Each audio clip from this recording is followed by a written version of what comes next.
Find a tribe. Find a tribe. Hey girl, let's talk. Tell me why you're so stressed. It's a state of not being sexually active or getting married. Can I get an amen as a sister church? Amen. You have a truth. Every bad thing that has happened in your life, you need to get over it. And this is me telling you, if you don't remember nothing else, the cycle has to be broken. And not only that, just because mommy and daddy and Grammy and great Grammy and all these other people dealt with it, that doesn't mean that you have to tolerate it. It doesn't mean that you have to live and your children have to live in that cycle. Hey girl, let's talk. Tell me Don't lie to yourself and say that you are guarding your heart when the only thing you're doing is laying brick over brick and building a wall. Cause I'm just like you. I feel what you're going through. There's so much inside of you. Find a tribe. Find a tribe. Hey girl, let's talk. Tell me why you're so stressed. It's a state of not being sexually active or getting married. Can I get an amen as a sister church? Amen. You have a truth. Every bad thing that has happened in your life, you need to get over it. And this is me telling you, if you don't remember nothing else, the cycle has to be broken. And not only that, just because mommy and daddy and Grammy and great Grammy and all these other people dealt with it, that doesn't mean that you have to tolerate it. It doesn't mean that you have to live and your children have to live in that cycle. Hey girl, let's talk. Tell me Don't lie to yourself and say that you are guarding your heart when the only thing you're doing is laying brick over brick and building a wall. Cause I'm just like you. I feel what you're going through. There's so much inside of you. You're a business owner, but your products and services aren't moving. It's because you've greatly underestimated the power of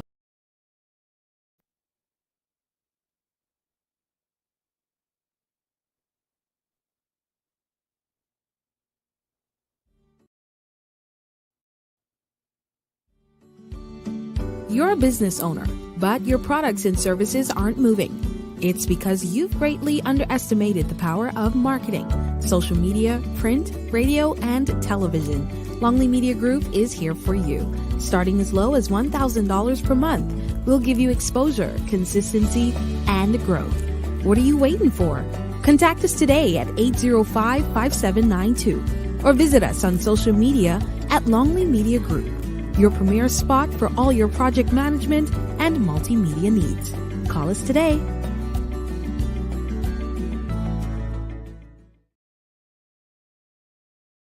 Glory 93.9 FM. 4 minutes gone by the 4 o'clock hour, and it's officially girl talk time with your girl Mericha And Joinae. and it's just the two of us today. Can you believe it? It's just the two of us today.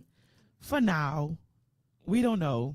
Maybe. There are many possibilities, many things that can happen. There's a possibility there may be somebody else in studio with us. There's a possibility there may not. We don't know. We just this is definitely a different kind of show, but it's a beautiful day to be alive.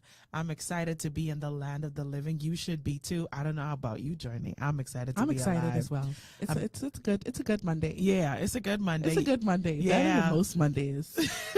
For real, because some Mondays it's really be it's Monday. really doing something, but today it's all right. This was a good Monday. I had a pretty busy Monday. So did Joinae. We both had some pretty busy mornings, some pretty busy days, so far. But things are kind of getting to where they need to be. Kind of. We working on it. Talk to me. You lost. Okay, good.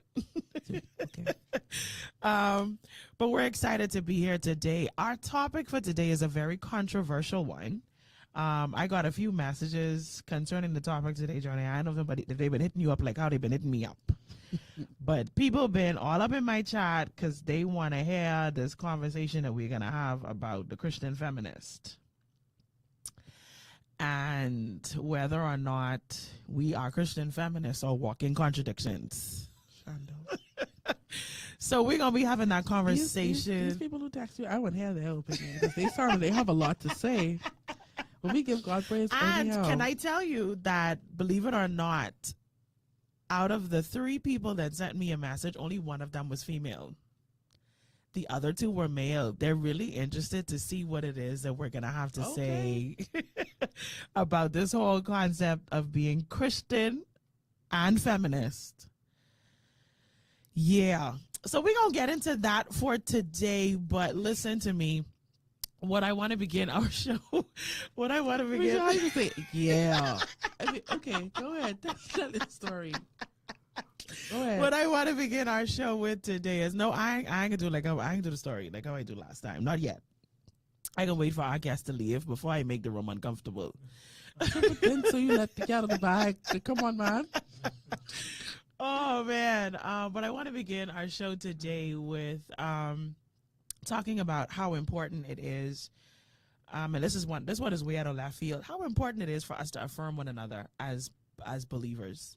I had a conversation today with some young ladies at Government High School, and I was in awe, not from a shocking place, but from a, oh my gosh, God, you're so amazing place, because it was uncomfortable, but it was healing to watch those young women talk to one another and affirm one another. And you could tell that it was uncomfortable.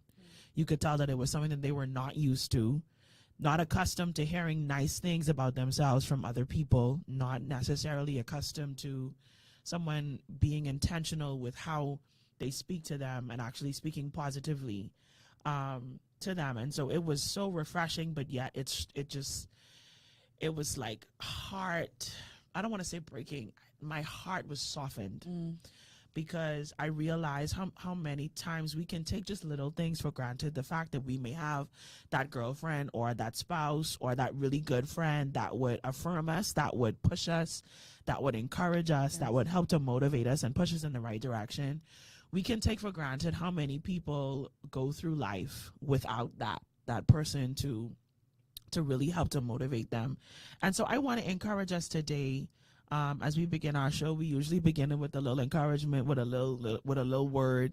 That's my encouragement today. Don't be afraid to be your brother and your sister's keeper today, in that you speak those things that be not in their life as though they were, that you speak into them, that you speak into their future, that you speak the truth of the word of God over them and to them, that you encourage them in their purpose and their destiny and what it is that God has for them. I see you about to say something. Oh, because I look up, whatever. You know something? R-E-S-P-C-T. You were about to say something. Because what you're saying is so powerful and so vital in even our Christian journey. Absolutely. And I really just was dissecting what you were saying. And I feel like that is very important, but I do feel that our healing as individuals play a major role in what that looks like for that friend. Correct. So a lot of times you'd hear a person say things like, hurt people. Absolutely. And because you can't see yourself out of that place, you usually treat everyone else, whether voluntarily or involuntarily.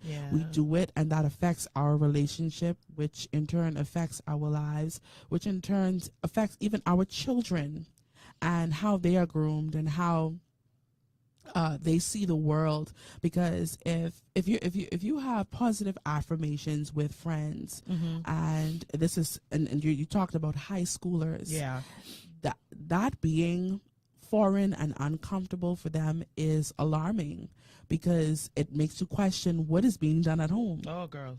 And why we don't have enough time to talk about that. But see, you open a whole can of worms and then one close it back up. But that's definitely something to think about. And my take on that would be simply, for parents to really teach your children what that healthy relationship looks like. That's it. The parents gotta have the healthy relationship first. See, that's another thing, and goes back to the point. That's another situation, my case. Yeah. Because hello, because the issue is too. Yeah, I know. The issue is too that if parents are struggling with low self-esteem, if parents don't know who they are, if parents haven't found their purpose, if parents don't know why they exist, if parents can't see the goodness of God in the land of the living for themselves, Yeah. how can they impart that to their Yeah, children? Definitely. It's a never-ending cycle, but we did not come here to talk about that. You start that, you know. Today, I know it was me. I take full responsibility for it, but I really just wanted to drop that nugget in there just to remind us to be intentional about that. Well, listen, we're diving into what is taking place this weekend, and I'm still trying to wrap my mind around it and trying to prepare myself for it. And we have a guest in studio with us today. This is not like Girl Talk. This is very very foreign, very strange for us to have someone in studio with us. But we're excited because Girl Talk is getting a little bit of testosterone today, just for a few, minutes, and then you know we're gonna allow the testosterone to leave the room to make sure that he doesn't get uncomfortable with all the estrogen being thrown around. But we have in studio with us today. I feel so uncomfortable calling this man by his first name, but he would not allow me to call him Mr. Harris. Kevin Harris is in studio today, and I feel like he's been a man from I was a child. But I'm excited. I'm excited to have him in studio today to talk about an event that's happening this Saturday. And I'm not going to take up the time to fumble over the words because he's in media and he could do a much better job in promoting his event than I can. But it's happening this Sunday. Tell us what's happening this Sunday. Well, especially good afternoon to both of you ladies, and good to be on Girl Talk. Always have a chance to snip in and slip into your show on Facebook. And it's interesting that, you know, I've landed here. But listen, this is a very powerful medium, let me just tell you, because, you know, it's important to speak to women. Yes, it's sir. important to have a now word for women. I was talking to a female friend of mine I've known for many years. She's in HR today. Mm-hmm. And she was telling me that she has a program for men. Right? Oh, And she okay. said this is interesting for her because she has this program for men. I said, really? That's kind of strange. She said, listen, man, this is such a powerful thing. And she was sharing with me some precepts that she's learned in putting this program together, Right. about men and what men want, what they expect. And Okay. as I'm listening to her, right, I'm saying, listen, man, I don't know what happened to you, but you surely picked up on how we think in terms of men, right? Interesting. I'm Okay. telling you. And she's a believer. And but she shared some good things. And so I'm not sure maybe in the future, you know, or a part of your programming mix, it's so important. Because she said, listen, I'm going to have you come and do one of my men talk. I said, listen, anytime. Right. Because we just had a recent men's health seminar, right? Okay.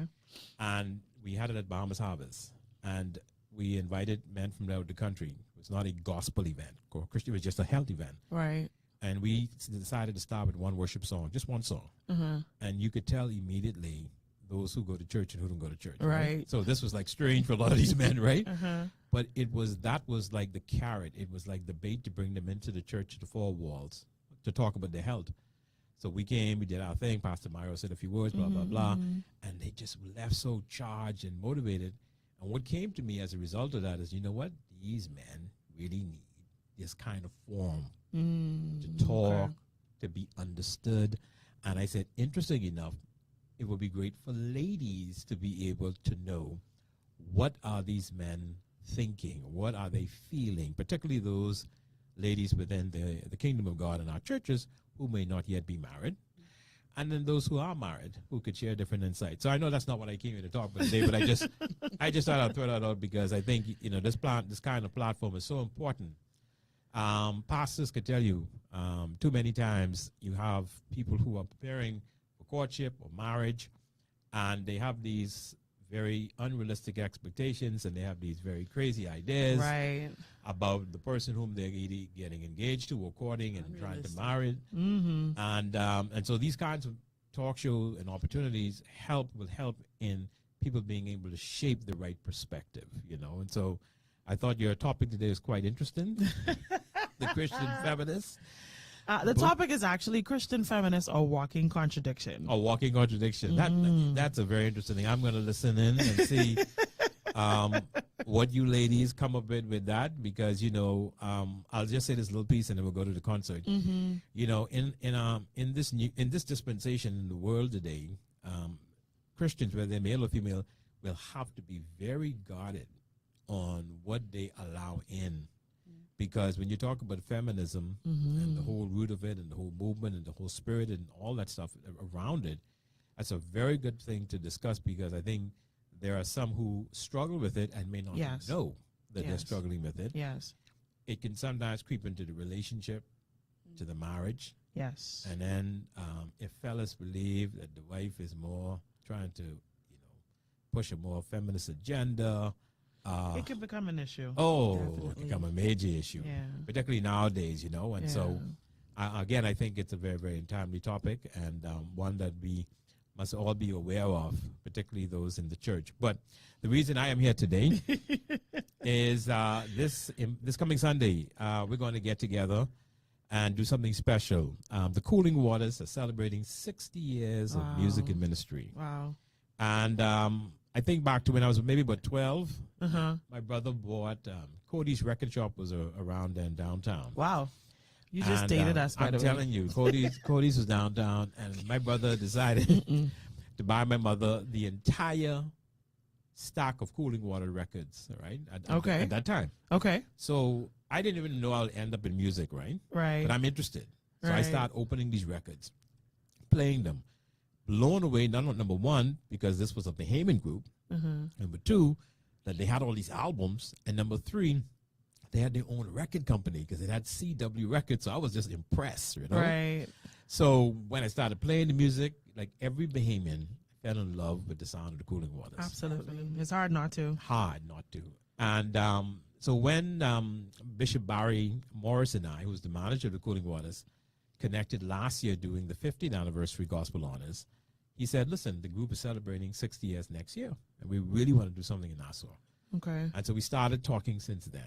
And Nice. as we progressed through a number of things, I helped Pastor Barry, or Bishop Barry, with his big event in Easter, when he had all of the bands come together.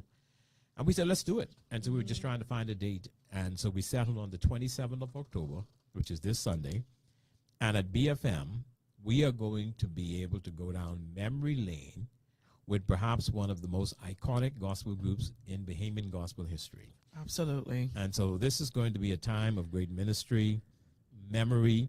I'm thinking about every mother, grandmother, and maybe great-grandmother who's out there who's saying, listen, this will be my Christmas treat, eh? If I could be... A little Thanksgiving Yeah, preamble. yeah, something. Yeah. Because, the Cooling Waters, when they came last year, they did a little medley for us, but Yeah. they've not had a full concert in here It's been a while. for years. Yeah, it's been a while. So this is going to be something that you really want to be a part of and be in the house to experience. And then we wanted to also use the opportunity to say thank you and to honor individuals in the gospel Right. industry. Last year we were able to honor quite a bit, and we had a list that we wanted to continue to honor. We said, Okay. listen, this would be a great idea to bring this together. Okay. And so Sunday is not just celebrating the 60th anniversary of the Cooling Waters, but we're also going to say thank you to about 31 individuals. and then Awesome. 4 radio stations on Sunday night. And those individuals, many of them know each other, and many of the community, in terms of the church community, know them. We just want to say thank you to all of them who said that they would accept the honor, including yourself, Mericha. And of course, we've got people like Tazi Clem, we've got you in a Surul, we've got so many great musicians like Bertram Boleg, Yes. JD. yes. We've got all the guys like producers like Sammy Starr, VMAC, Kamal Rogers. And we've got so many people who have decided to say yes. And so this is going to be a great night where we can bring the generations together, Yeah. all right, in music on one stage. This is going to be awesome. I was listening to you go back to your days of records. I'm not as young as you are. So my my encounter with the Cooling Waters was on cassette, Wow. not record. Yep. Okay. Yeah, so I know I still aging myself, but at least, you know, I ain't too far ahead of him. Right. Ain't From too you said far. cassette, I think I missed. Yeah, it was on cassette tape. And the song we used to skip was All or None. Yes. And I used to skip on the all or none, right there. And I used to skip and come around all or none, right over. Oh, and I was like, oh my gosh, that's so funny. But I had my experience with, believe it or not, my father introduced me to the Cooling Waters. And Really? my father wasn't even he was saved, Mm-hmm. but he was not safe, if I could put it like that. More religious? Yes. But the Cooling Waters was his thing. Yeah. So I was introduced to him out to the Cooling Waters by him, and then, of course, as I came up in the gospel music industry, I had an opportunity to meet them, and so I am always surprised for me because I still see myself as a young artist. Right. Although the artists who are coming up behind me see me as an old artist, I still see myself as a young artist because in my mind I'm still in my 20s. Right. Like I'm still there. We all been there. Yeah, I'm still in my 20s. I haven't crossed the threshold of 30 yet in my mind. So I'm still, Yes. just 5 years out of releasing an album and recording another one. Yes, so I right yes. there, so in my mind, whenever I walk into a concert where they are and they see me and recognize me, I just be like, who am I? Right, like, right. And so I have always enjoyed their music over the years. And then to have so many other persons who've been chosen to be honored, this is definitely one of those events that you don't want to miss. And I'm excited about it. In fact, I adjusted my calendar to make sure that I would be back on the island just to make sure that I'll be here for this event. And so we want to encourage those of you who you're looking for something to do on a Sunday evening. Listen, pick up your godmother, because your godmother, she in her 60s. Pick up your goddy. Pick up your daddy cousin. Your daddy cousin, Right. the one who a little older than your daddy, but not the same age as your daddy, but like he loved Jesus. Tell him you want to take him somewhere. Your mummy friend who she used to work with years ago before she retired, who always used to bring her the bread. Get him too. Absolutely. Everybody that you can think of who would really enjoy this, and then anyone who's just a lover of all things gospel music. We want to encourage you to invite those persons to attend. It's taking place this Sunday at the Diplomat Center. Sorry, the Miles E. Monroe Diplomat Center. Yeah. Diplomat Center. That's right. And it starts at 6 p.m. The tickets are $25 in advance, and they are $30 at the door. And I believe there's a VIP as well, isn't there? Not necessarily. We want to make sure people, we will have an area for pastors. Okay. We want them to know. And of course, we have an area for our honorees. Right, All okay. right? So if persons want to get tickets, where can they find tickets? Right now, those tickets are at Logos Bookstore, Harbor Bay Shopping Plaza, All Seasons, All Occasion in the Palmdale Shopping Yes. Plaza, and at the Oasis Bookstore at the Diplomat Center. Awesome. So you can get your tickets. If you don't, listen, get the tickets in advance. You don't want to pay the extra $5. Get them in advance. Get them in advance. Buy 'em up. Get them in advance. And then you want to ensure that you are there to support those persons that are being honored. So for those of you who you have someone who's being honored on Sunday, that's a hint for y'all for me. Because I ain't gonna lie, I've been so busy. I ain't send nobody for the tickets. I ain't gonna lie. Right. I can be real, 100%. Y'all will get some tickets, Right. so we could fill the room with some people. I really just want to be there, not to receive an award. I want to hear the Cooling Waters. Yeah. That's why I'm going. I'm going to hear the Cooling Waters. That's my number one goal. Yeah. Glory 93.9 FM is going to be there, and Joinae is going to be there with Glory 93.9 FM. So it's going to be good. It's going to be fun. We're going to be there doing a live remote up until the event begins on Sunday. Yes. So we're so excited. So listen, you don't want to miss this event. If you would like more information, who do they have to call? What do they have to do? Well, they can get a hold of myself, and that cell phone number is 826-8052, 826-8052. And I'm pulling up one of Travis Edgecombe's numbers because, they've gotten several of these numbers. Yeah. 467-1936. 467-1936. That's Travis Edgecombe. Give him a shout. Send him a WhatsApp. If you have information or you like to get tickets for your church or for your family or whatever you like information on, please let us know. We're looking forward to a great time. I've been doing this now for maybe 30 years, I think. And, sometimes I always think it's the time to slow down even more, but then there's something that comes along and gives you a burst of energy, Yeah, you've been doing this a while. A long time. You've been faithful. A long time. And right after this, we have the first National Pastoral Honors, December 1st. Oh, that should be good. Oh, it's going to be wonderful. That should be good. A lot of great pastors going to be in the room. At one time, many denominations. Can you imagine what's going to happen that night? I mean, it is going to be absolutely I can't crazy. even fathom it. So it's really great. So, but again, I just want to say thank you and to your co-host and to Bishop Denzel and Glory, who is also, by the way, Glory 93 is being honored. Yes. And recognized for their work and contribution to the advancement and promotion And of we the thank you for Haman that. gospel. Thank No you. problem. You guys deserve it. We want to just say thank you. And I'll just end by saying, when I was in California back in 1995, I was working on a record for Motown then. And this vision came to have this awards. And we came back to Nassau. We started working on what would become the Marlon Awards. And since then, it was really just a drive to just say to persons in our industry, here's just a little incentive to keep going, keep producing. And so these kinds of I love projects, that. these kinds of projects are exciting because we get just to give a little token. We can only give you an award, but God gives you the reward. Yeah, it's good. And so on this side of heaven, we take delight in saying thank you, be encouraged, keep moving, keep sharing the word, keep being faithful. You never know who's going to get saved. Your ministry or whose marriage is going to be I love that. delivered, Yeah, etc. You just yeah. never know. And sometimes Yeah. the testimony doesn't come until later. Yes. Or you may not even hear it. Right, Yeah. or somebody may say to you, look, my so and so and so. So for all artists out there, those who've been on it last year, those this year, and those in the future, and even those on the pastoral list, when we get to that, we say thank you. Continue to be faithful in the vineyard of the Lord and continue to share the gospel. We're looking forward to a wonderful time Sunday night. Join us, bring the family. Oh, don't forget, children 12 and under, they're $15 at That was the door. that's what I was, the other price that I was trying to remember. At the door, and we do that because somebody may say, my husband acts like a child, he should get the $15 Lord ticket." Jesus. No, Lord. you got to bring the child. I wasn't ready for it either.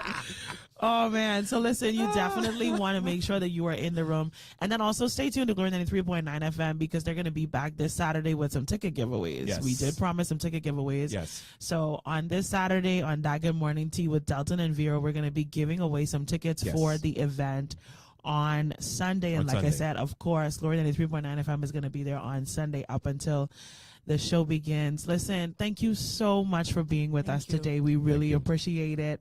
And we're looking forward to Sunday. It's going to be amazing. Thank you so much again to you guys and Bishop for agreeing to be one of our sponsors at Glory 93. We say God bless you, may keep you, and may his face continue to shine upon you. God bless you too. Enjoy the rest of your evening. You too. All right. Well, listen, I'm excited about Sunday, and I want y'all to pray our strength in the Lord that we would get our stuff together. Scrant.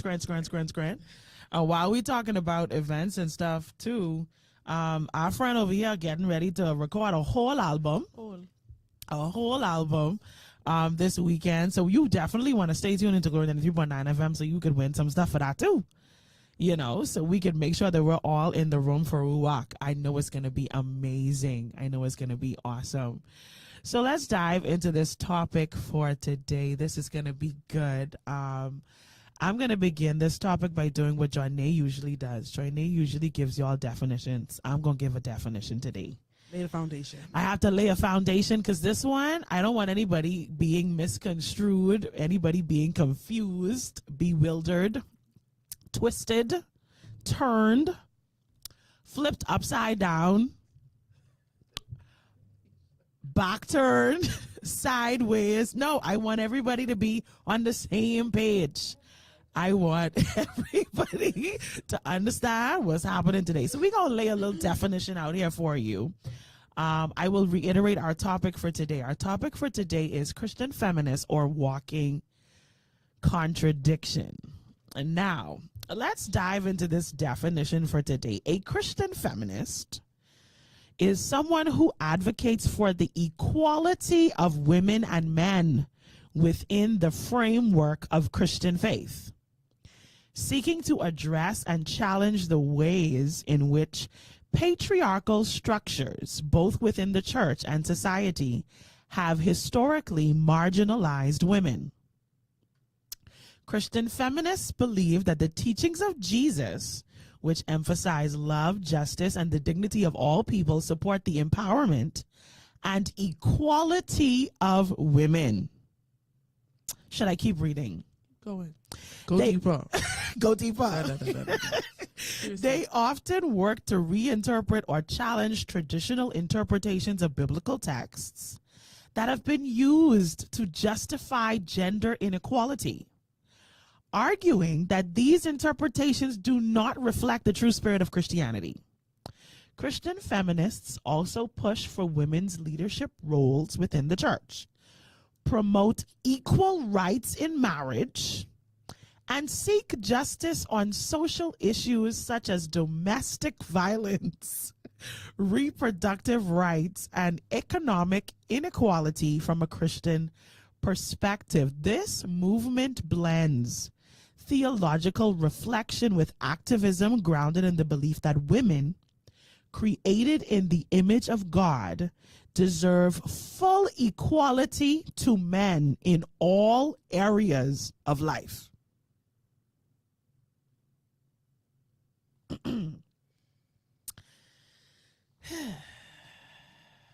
Any Christian feminists out there?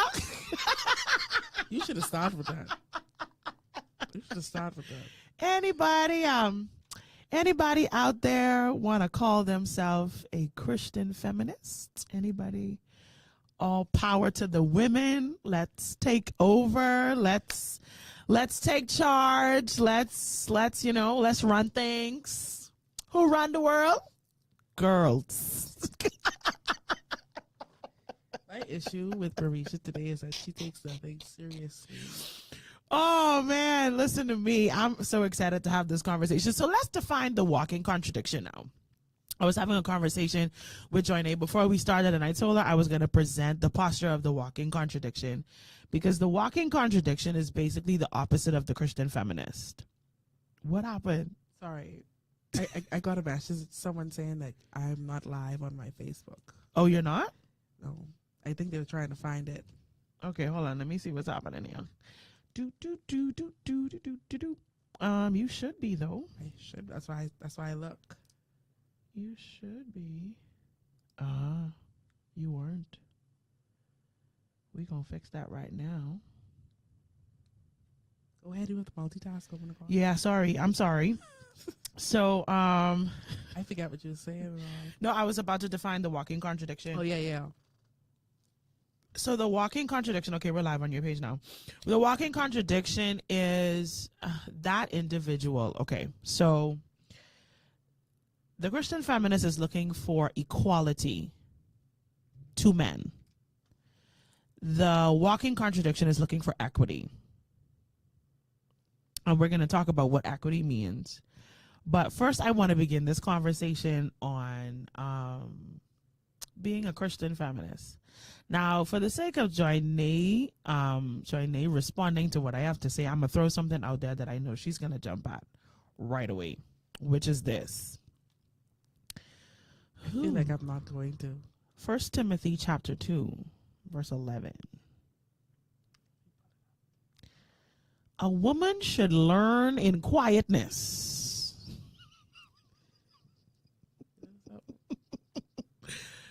A woman should learn in quietness and full submission. I do not permit a woman to teach or to assume authority over a man. She must be quiet. Now I can tell you which version of the Bible that is. First Timothy what? 1 Timothy chapter 2, verse 11. I think that's verses 11 and 12. Yeah, that's verses 11 and 12. A woman should learn in quietness and full submission. I do not permit a woman to teach or assume authority over a man. She must be quiet. Why are you talking? Paul said, why are you talking? And then he going on, because I mean, Paul writing to Timothy, don't let the woman talk. Read the rest of these. I do not permit that. That's what's really heavy for me. For Adam was first. Oh, sorry. For Adam formed first, then Eve, and Adam was not the one deceived. Ouch. I don't want to read no more. Never mind. No, I needed you to read that verse for me though. Read that verse again for me. For Adam was. Hold on, let me highlight it different. Right. Make sure I say Paul. Listen. For Adam was formed first, then Eve, and Adam was not the one deceived. It was the woman who was deceived and became a sinner. Okay, so let's pause right there. I want to begin this conversation by saying this. If Adam was formed first, why do we want equality?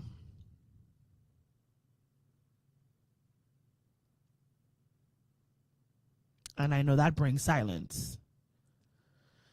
Because if Adam was formed first, that means that God didn't breathe into the nostrils of woman. He breathed into the nostrils of man, and woman was taken from man.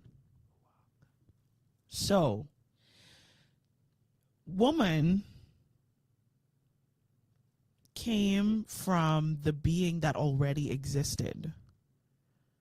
Adam's breath came from God. According to what Paul says when he writes to Timothy. I'll say a lot. Paul says Adam came first. Then came Eve. Adam was not the one who was deceived. Eve was. So be quiet. Hush up. I want us to talk about this because someone asked me how I felt about it. Somebody asked me, how do I feel about what the Bible says about women? You're a young lady. Well, they don't say as a young lady. They say you're a woman of God. They don't call me young lady no more. They say you're a woman of God. You's be preaching, you's be teaching, you's be all about the place, instructing men. How do you feel about what Paul has to say? I want to hear what you have to say before I say what I say to them. I want to hear what you have to no, say. You say before I say what I have no, to you say. go first. You go first. Well, I mean, according to Paul, we should not speak. We shouldn't be. In fact, we shouldn't even be talking right now. We need to hush. And it is just that. It is according to Paul. And that's my 5 cents. I got you been drinking. No, seriously. This is according to Paul, right? This is not him quoting, "Thus said the Lord." This is not in a vision from the Lord. That's important. I think that's really what brings us into context. He says, "I do not," as in preference, as in what he prefers.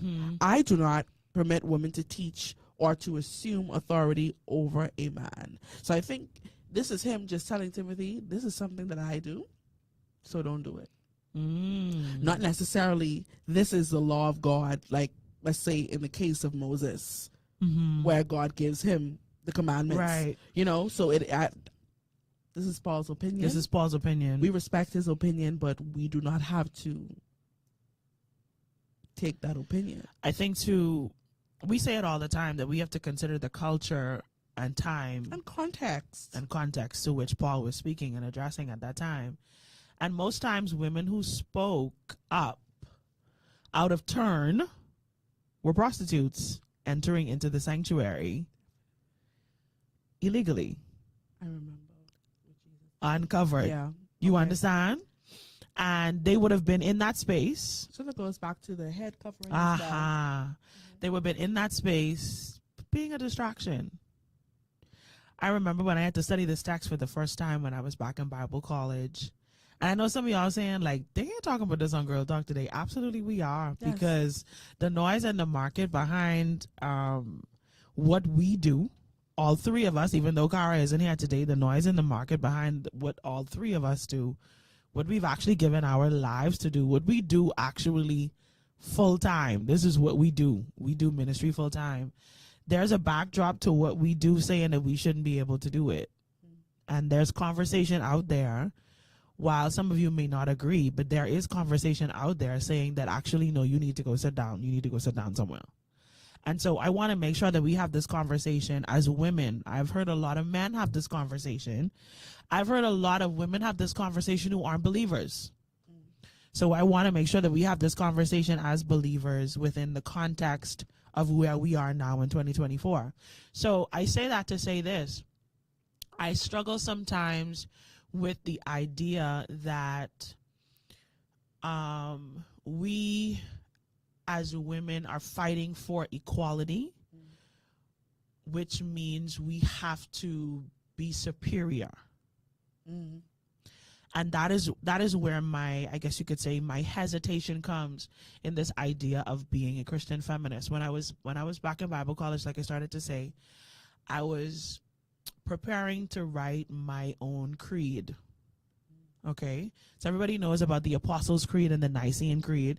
So one of the things that I had to do in order to graduate with my degree was that I had to develop my own statement of faith. I had to say what it was that I believed. And there were some basic things that we had to address that were foundational to Christianity, that you had to make a statement of faith to say what it is that you believed about it. So I had to talk about what I believed about creation, the literal 7 days or the 700 years or whatever, evolution. I had to make statements about the Trinity, even though it's not mentioned in the Bible. Do I believe in God, Father, Son, and Holy Spirit? Okay. I had to make statements about what I believed about the concept of sin and how we are actually redeemed and how we're actually saved. I had to make a statement about predestination, whether I believe that God predetermines who goes to heaven or hell. I had to make all of these statements about all of these different aspects of Christianity that we often are at war concerning. I also had to make a statement as to whether or not I believe Jesus actually came from a virgin womb, because there's also contradiction out there concerning that as well. So with all of these things that I had to make statements about, and all of the research that I had to do, and all the conversations I had to have, when we came to this idea of what we believe about men and women in the eyes of God, that's how it was laid out for my statement of faith. The question was, what is your statement of faith regarding men and women in the eyes of God? Are they equal or not? That was the question I had to answer, and my answer was no. Now, I was the only female in my class at that time of 47 persons who said that she felt as though the answer was no. And I took a lot of heat for it. Now, back then, I wasn't as learned as I am now. This was my second year of college, right, where I started this conversation, because you had to start it in order to be, like, it took the 2 years to do it.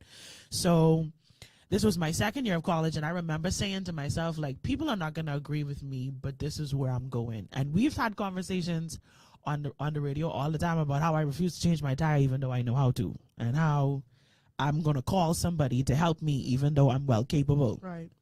And in the moments when I'm not capable, I still going to call somebody, right? Right. And I have always been that woman who would prefer to call a man, but for the majority of my life just didn't have one to call. Okay. That's basically where it's always been. Okay.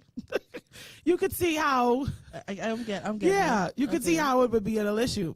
So, but then the hard part about it for me, and I know this would be a little different from your experience, Joinae, the hard part about it for me is that because I always wanted to call a man, but there was no man to call, I had to learn how to do it for myself. And I've gotten so independent and so self-sufficient that you could look at me and see me being the independent woman that I am and think that I don't want a man, that I don't need a man. And so I give off this feminist vibe. Power to the women. Women can do any and everything because I'm doing any and everything. I take my car to the mechanic. I order the parts for the car online. I tell the mechanic he ain't fix it right.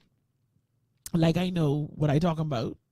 Because I went on YouTube and I talked to ChatGPT and they told me what was right and what was wrong. And you know, YouTube University is a very, it's a very educational place. So I think that the hard part for this conversation for me is that I've never seen men and women as equal. Ever. But the place with which I wrote my statement of faith came from a place of negativity, not positivity. because back then in my mind, men weren't doing enough. So my thing was, no, I ain't doing it because you're supposed to do it. Okay. No, you name man, be man. It wasn't very healthy. It was very much like you're lousy. And I want to point out the fact that as a man, you're lousy because this is what you're supposed to be doing. And you're not doing it. So what were the arguments? The arguments were that, for me, that there's no woman out there who wants to work. I took that from Miles Monroe. No woman wants to work. She doesn't want to go to a job. She doesn't want to have to be the one making the money. She doesn't want to have to be the provider. She doesn't want to have to be the one carrying the load. She wants to be carried. Why you can't carry her? And this is the opinion that other persons had in your class as well. Oh, they were opposed to this. They wanted to work. That they wanted the women to work. Yeah, no, they feminists and proud. They could do anything, and they want to work. And not only do they want to work, and they want to be paid the same amount of money as a man. They don't want a man to be paid more than them. I was asking the male opinions of this. Now the males were actually. Hold on, wait. Maybe I have the story wrong. Class of 47. Oh, you were not the only female. You're the only female that said that. I thought you were only female. So no. Okay, what are their opinions? No. I wasn't the only female. I understand. Okay. I had the story mixed up. Okay, go ahead. Yeah. So within my statement of faith, I talked about how I felt as though I pulled up the scripture. So I pulled that statement from Miles Monroe, and then I pulled up the scripture that women are the weaker vessel. That there were some things that we're just not created to do. And then I slipped in a line from my grandmother. Your body is meant to carry babies, not things.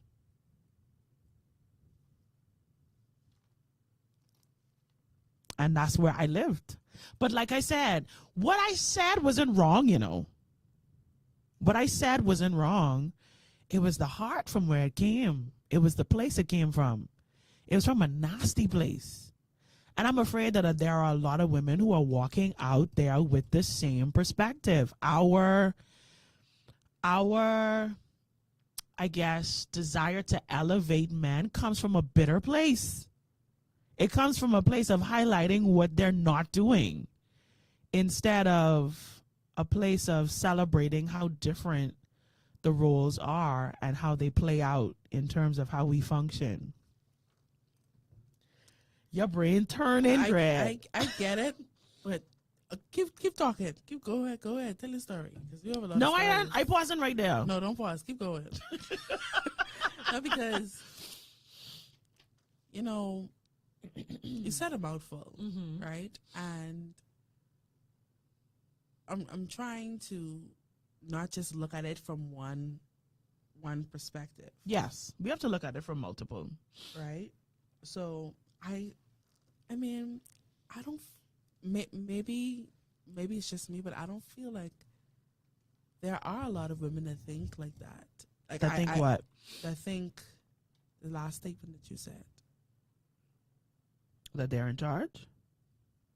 Yeah, because I remember what I say. Something you said. It slipped my mind too, but maybe I just haven't encountered that kind of person as yet. So I can't say that it isn't true. Mm-hmm. You understand? No. Because I try to remember your last line. No, I can remember in a couple of seconds, but that's why I say keep talking because I was trying to remember. Keep talking. I can remember. Let's do this one. Women should remain silent in churches. They are not allowed to speak. I watched this video on TikTok where it's like, olden day pastors, big suits, hard voice. That's to paint a picture. And he said that we are hypocrites simply because we say women should not preach, women should not be in the pulpit, women should come to church and have their heads covered, right, never speak, but we would allow any old politician or government official in the same place of the priest. Wow. And he said it's hypocritical because you have women in the church who are living holy, set apart lives, Wow. who are submitting to God. Wow. But you have Interesting. very interesting, because Yeah. I thought about this topic when I heard it, and I said, wow. Yeah. And his point simply was, you are a hypocrite for saying, okay, this is a woman, so she can't, Right. who is living holy, Uh-huh. in comparison to someone who wants nothing to do with God, But just happens to be of the male gender. which just happens to be of the male gender. So we're putting gender above salvation.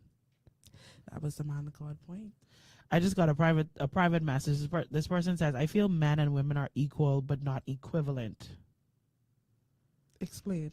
Yeah, I need that person who typed that to me to explain that to Explain, me. please. Yeah, explain that to me. What do you mean by men and women are equal but we're I not feel like equivalent? we get it, but you just got to go further. You than gotta that. say more than that. Yeah. You gotta say more than that. And I'm sorry, I didn't open the text line and I didn't open the call line because I know a conversation like this, some people may need to be anonymous. Ah, yeah, Pastor. Not just want to, but need to be anonymous. So I'm sorry. Y'all stop messaging my private phone, please. In Jesus' name. The call line is 827-2543. The text line is 817-2544. Again, the call line is 827-2543. The text line is 817-2544. And all y'all who in my phone, iMessaging me and WhatsApping me, please message the phone here, 817-2544. Call the line, 827-2543, because y'all distracted me. Okay, so now, like I'm saying,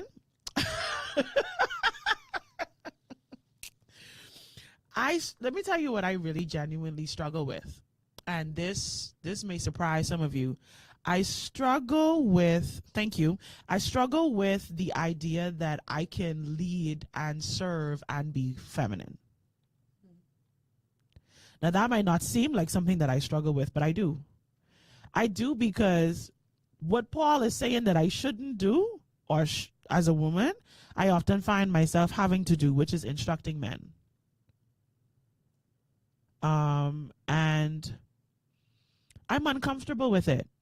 I've never said this out loud. I've never confessed this. I'm uncomfortable with it. I'm uncomfortable because I don't ever feel like as a woman I qualify to address a man. Perhaps it has something to do with my view. Oh, that's coming into the text line. With my view of men and women, but I know.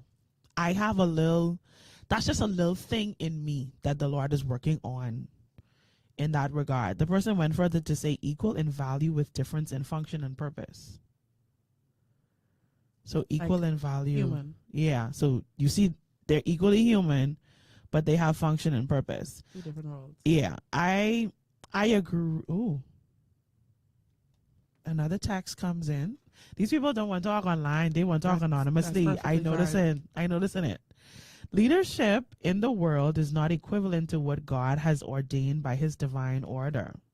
Our thoughts and feelings don't trump the word of God. Women are not to have authority, spiritual, over man. Okay. Y'all really y'all going in. Y'all going in on the text line and being very quiet. That's all right. In the comments. And it's fine.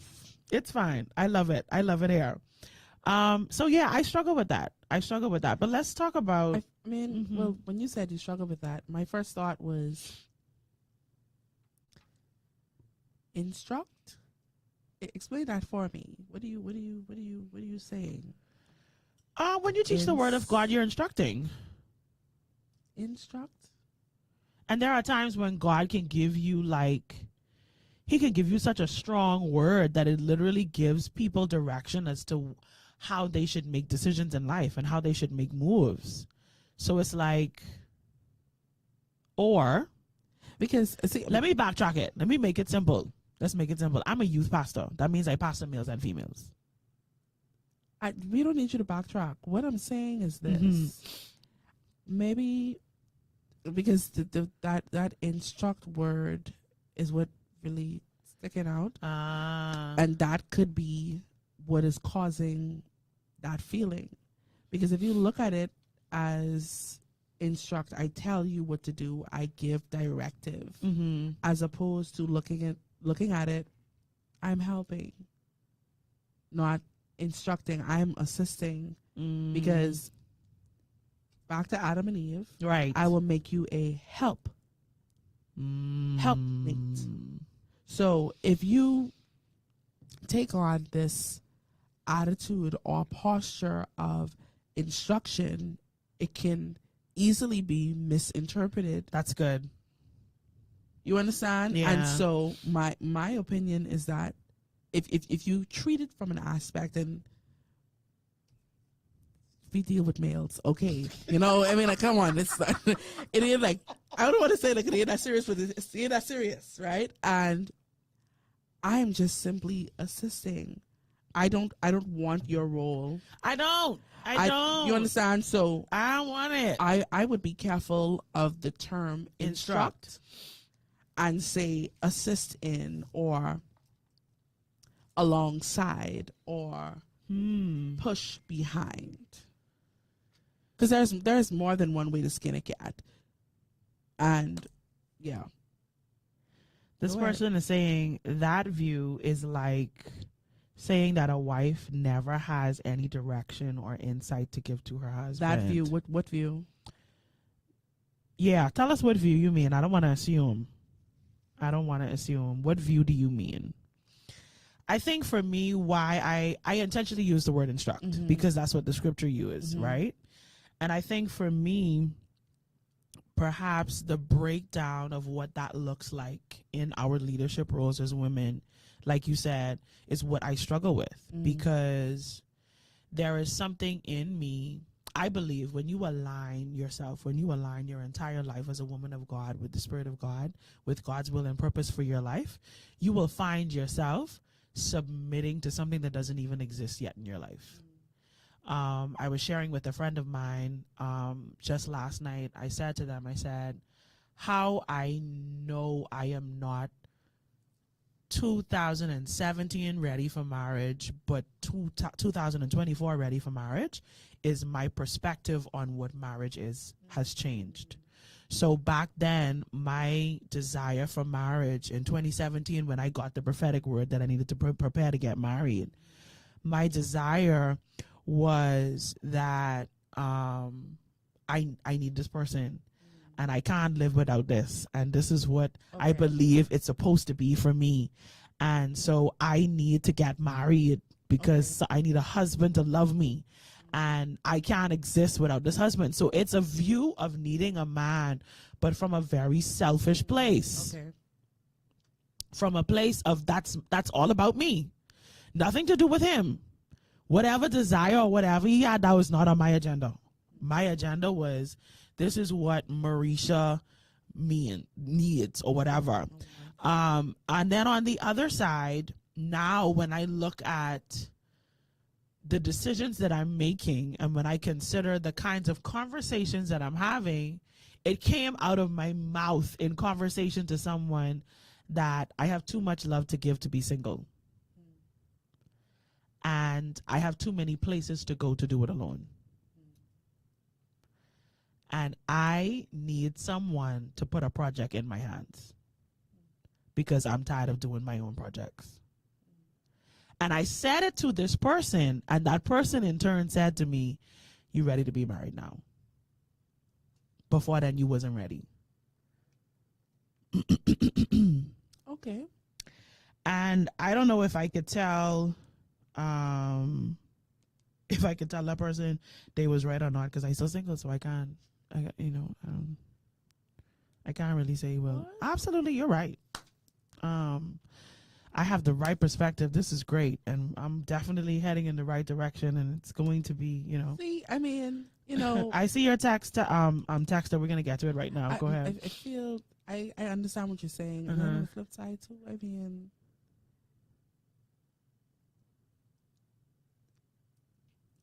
God forbid you end up with someone with, or someone, not you, scratch that. Someone ends up with someone that, and that's, we could dissect that some other day, that ends up with someone that doesn't believe in what you do. So this rush to be, you know, and then I'll leave that alone. Okay. No, because I mean, yeah, it's good. It's good to want a thing, right? And I'm not saying that marriage is wrong because I'm married. I can't say that, right? But I have heard of a lot of situations, have seen a lot of situations where young women fired up for God get jammed because, and I'm so sorry to use behavior vernacular like that, but you get jammed being desiring what you mentioned. That consummation. So it's tricky. Yeah. It's tricky. Yeah. And if you're not careful, you can literally stagnate your life. Yeah. That's my 5 cents. I'll leave that alone. Okay. So this person says here that, let's go back to the first message. Equal in value with difference in function and purpose. That view is like saying that a wife never has any direction or insight to give her husband. The view that we're talking about is the feeling that you can't instruct a man. So basically what this person is saying is that you should feel as though you can give instruction because you should be able to offer direction and insight. Instruction. It's that word really messing me up. And like I said earlier, there's definitely more than one way to skin a cat. You don't have to call it instruction. I can't even say that because, okay. You know something? Okay. I understand. Girl, you a mess today. Because that instruction word is really like that really ringing in my brain because it is a strong word, but I think it's a spirit behind it. If you are giving instruction to say use the big bad wolf and you have on the pants, then I think that you off. But if you're saying instruction from a place of I'm trying to help, I'm trying to assist, then I feel like it's different. You understand? Like the word is really messing me up, but we could go with that. Okay. Yeah, because I mean, there's a spirit behind every action, and if there are some persons that would say, okay, I had to instruct him on how to. That came from a different spirit, and then someone that says, okay, I simply instructed him, go this way instead of that way. There's two different spirits in operation. Okay, so let's plug in the scripture here. This is another scripture. The scriptures that I'm giving are the scriptures that are feminist, in that not feminist, they are anti-feminist, in that they describe inequality, according to the definition of Christian feminism. Okay, when y'all asking me where this information coming from, in the conversation about being feminist, these are some of the scriptures that are highlighted in the conversation. So Genesis 3 verse 16 says, after the fall of Adam and Eve, God says to Eve, your desire will be for your husband and he will rule over you. And the breakdown that they give for this verse is, it says, this verse has been used to justify male dominance in marriage and society. Christian feminists argue that this is a description of the consequences of sin, not a divine prescription for gender roles. Let me read the verse again, and then I'm going to read that again. It says in Genesis 3 verse 16, your desire will be for your husband, and he will rule over you. This verse has been used to justify male dominance in marriage and society. Christian feminists argue that this is a description of the consequences of sin, not a divine prescription for gender roles. Now, I have definitely heard people say that after Adam and Eve sinned, that which God said was their lot and their portion, Christ came to redeem. I have heard that being taught. I received that message because a part of that message is that in order for you to eat, you have to work and you have to toil. And I believe that as believers, the blessing is on my life. I ain't toiling. I am not toiling. You got to worry about that. I'm definitely going to reap from a place of rest. The work that I do is going to be work that I enjoy. I'm going to get paid for joy. I ain't getting paid for toil. Okay? I ain't toiling to get paid. For those of you who live in that life where you working hard for the money, I so happy for you. I working smart and gleefully. All right? So I don't subscribe to that because he went to that tree to break the curse.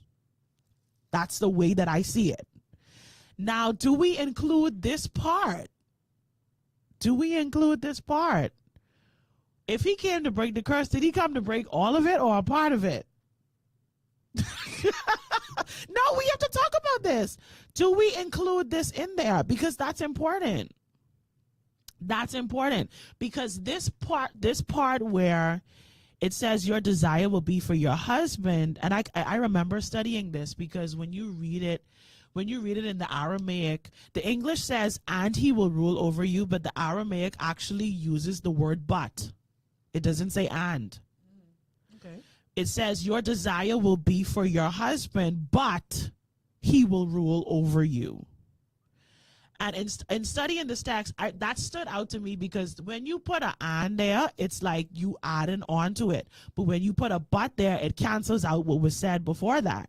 So your desire could be for your husband, but that don't matter. No matter, because he's going to rule over you. Now, there is a part of me as a woman that's like, okay, fine, let him rule. Absolutely. Just do it.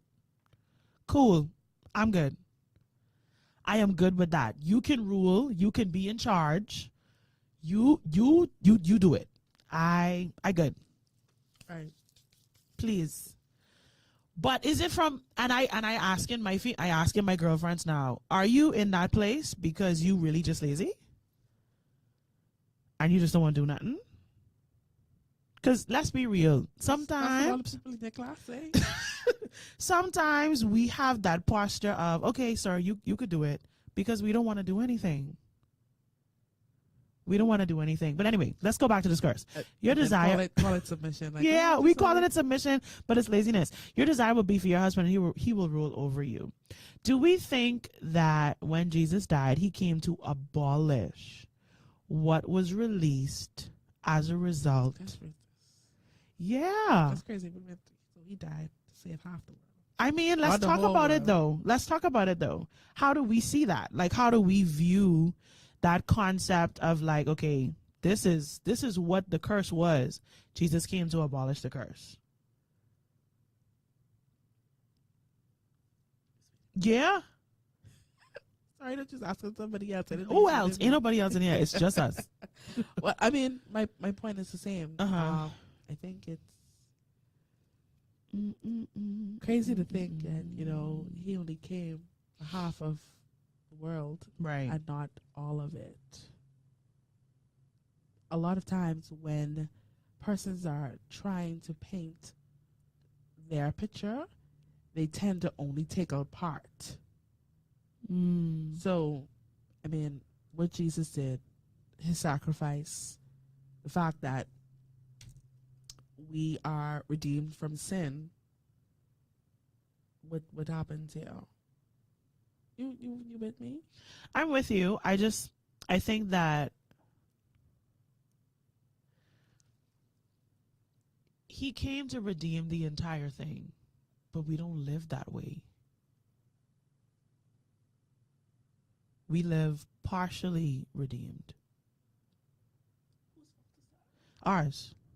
That's our fault. Because when you look at what was said and when you look at how we live, we're subject to it. In every way, shape, or form. Now, here's the thing. That's tricky. Here's the thing. Because I'm thinking about it Go ahead. Here's the thing. According to the feminist movement, and we're having this conversation about feminism, according to the feminist movement, they want the roles to reverse, in that the opposite of the curse is their desire.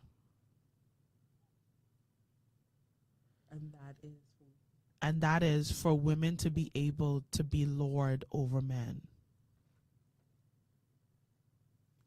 Because your desire will be for your husband and he will rule over you. Saying the that opposite, you don't want him. you don't want him to rule over you. And while we know that in healthy relationships between male and female, we ain't even talking about marriage. Healthy relationships between male and female requires co-submission, requires a bowing of two persons, whether you work with a male and a female, whether you have a friendship, male, female, brother, sister, auntie, uncle, husband, wife, whatever. There has to be a mutual bowing, right? We know that that's the healthy way.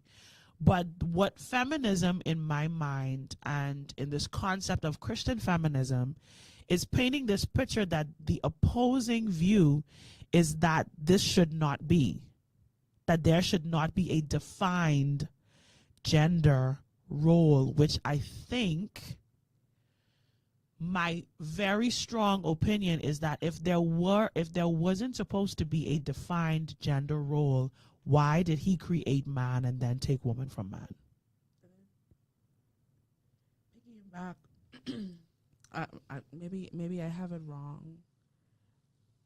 Is it that their opinion, you sure, is to switch and not to be equal? They Because don't want saying, it. They said Christian feminists argue that this is a description of the consequences of sin, not a divine prescription for gender roles. So their thing is equality. Like there is. No, I understand. You what understand? you're saying, yeah. So what basically what they're saying is that no, he don't rule over me.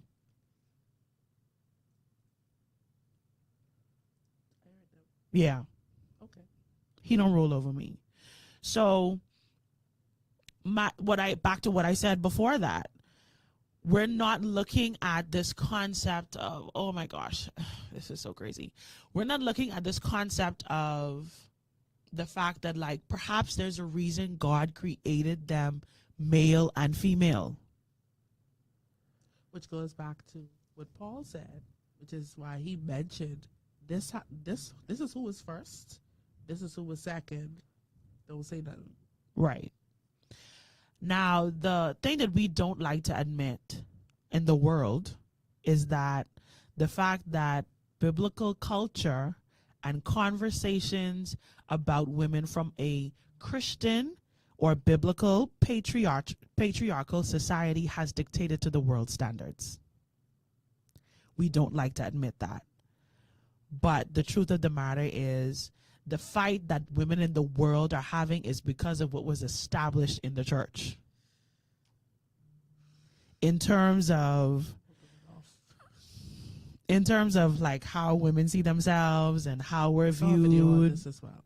Like, we don't like to admit that, like, no, it comes historically from the places back in the day, it was either politics or religion where leadership was established in a country or in the eyes of people. So we just now getting women into politics. Women in politics right now is like, oh my gosh, there's a woman in politics. Okay, it is shocking now. In 2024, it is shocking that a woman is in politics. So if we pay attention to the fact that, like, okay, this whole idea of the possibility of America having a female president is like, oh my gosh, crazy. We had one female deputy prime minister and that was it. We went right back. I had to say it. So what I'm saying is, I'm saying that to make this point. We have not yet arrived at that place of trust with leadership when it comes to women worldwide. There's only one country that I ever hear people talk about the success of female leadership, and that's Barbados, because they have a female premier and they're excited about that. But you don't even ever really hear about the success of female leaders. Truthfully, not in 2024. So this concept that women are less than when it comes to leaders, unfortunately, has come from that space where there was a world at one point in time where the rulers and the persons who contributed and dictated to society either came from politics or religion. And if both politics and religion said women were not allowed, you can't have a voice, you can't speak, that means that we were subject to a predominantly patriarchal society.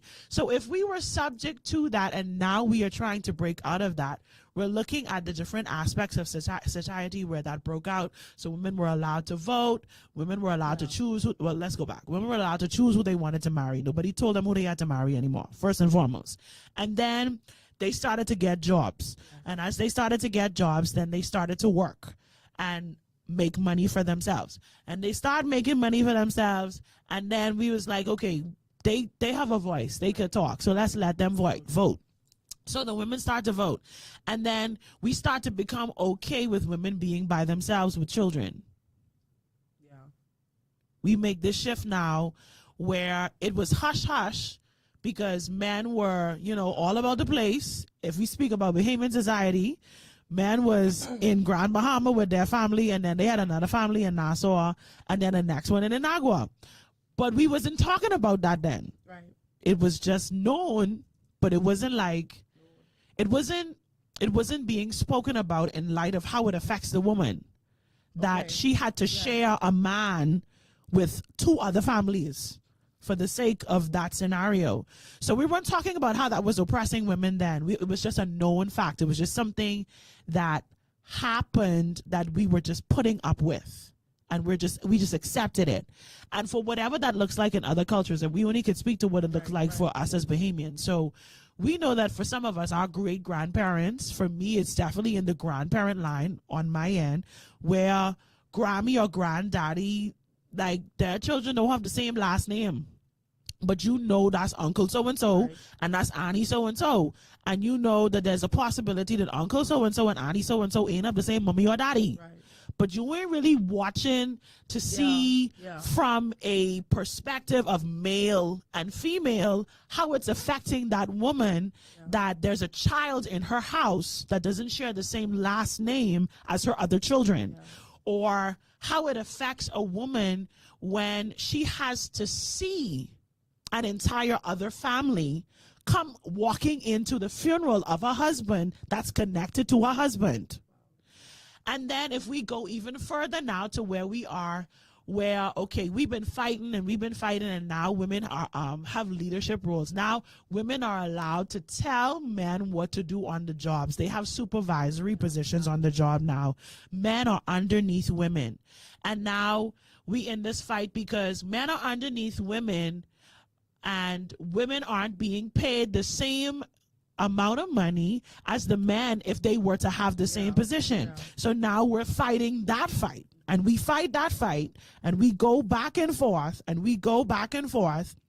Thank you for that text that they said New Zealand has a female leader as well. So we go back and forth, and we do this, and we go through this fight, and we're pushing, and we're pushing, and we're pushing, and we're pushing.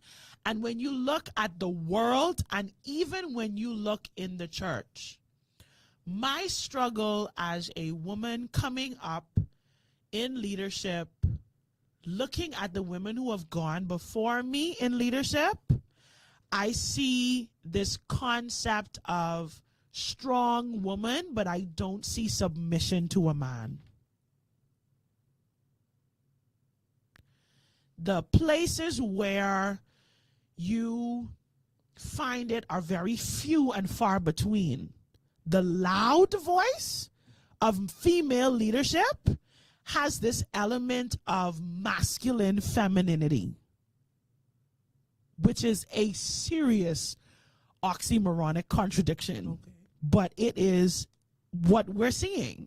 We're seeing women who are strong, who are gifted, who are talented, who are intelligent, but we don't see their soft side.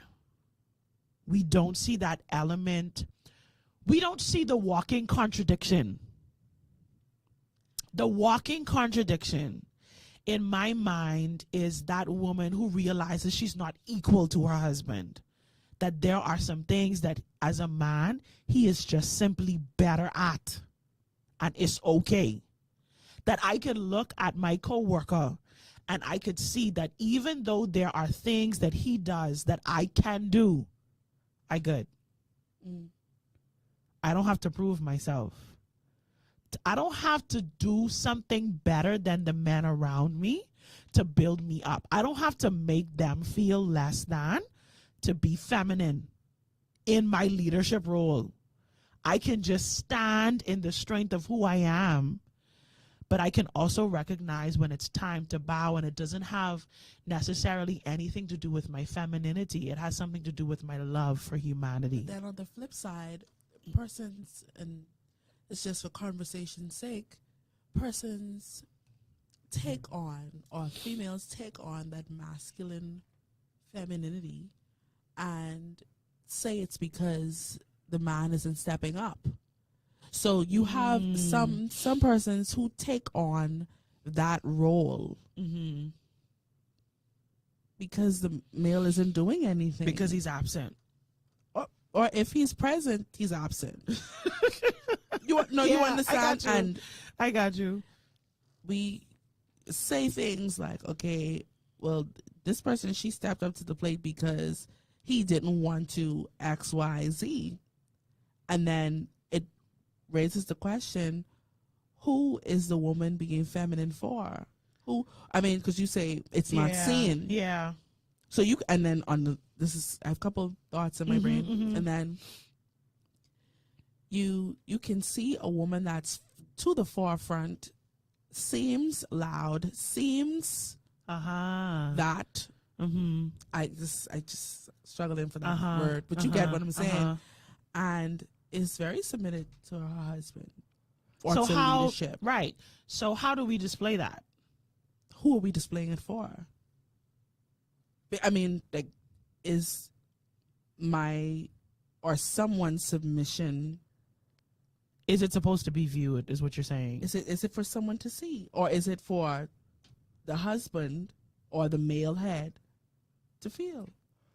I think that's a very good question. And I've never really processed what that could look like in both, I guess you could say, leadership, marriage, and then colleague, I guess. Because in each role it would be different. It's different. In each role it would be different. The display of submission would be different. In leadership, who has to see that? In leadership, who has to see that this woman is submitted to a man? Who needs to know that? And I think, like, that's a legitimate question. Who needs to see her ability to make herself small? Come back to me on that.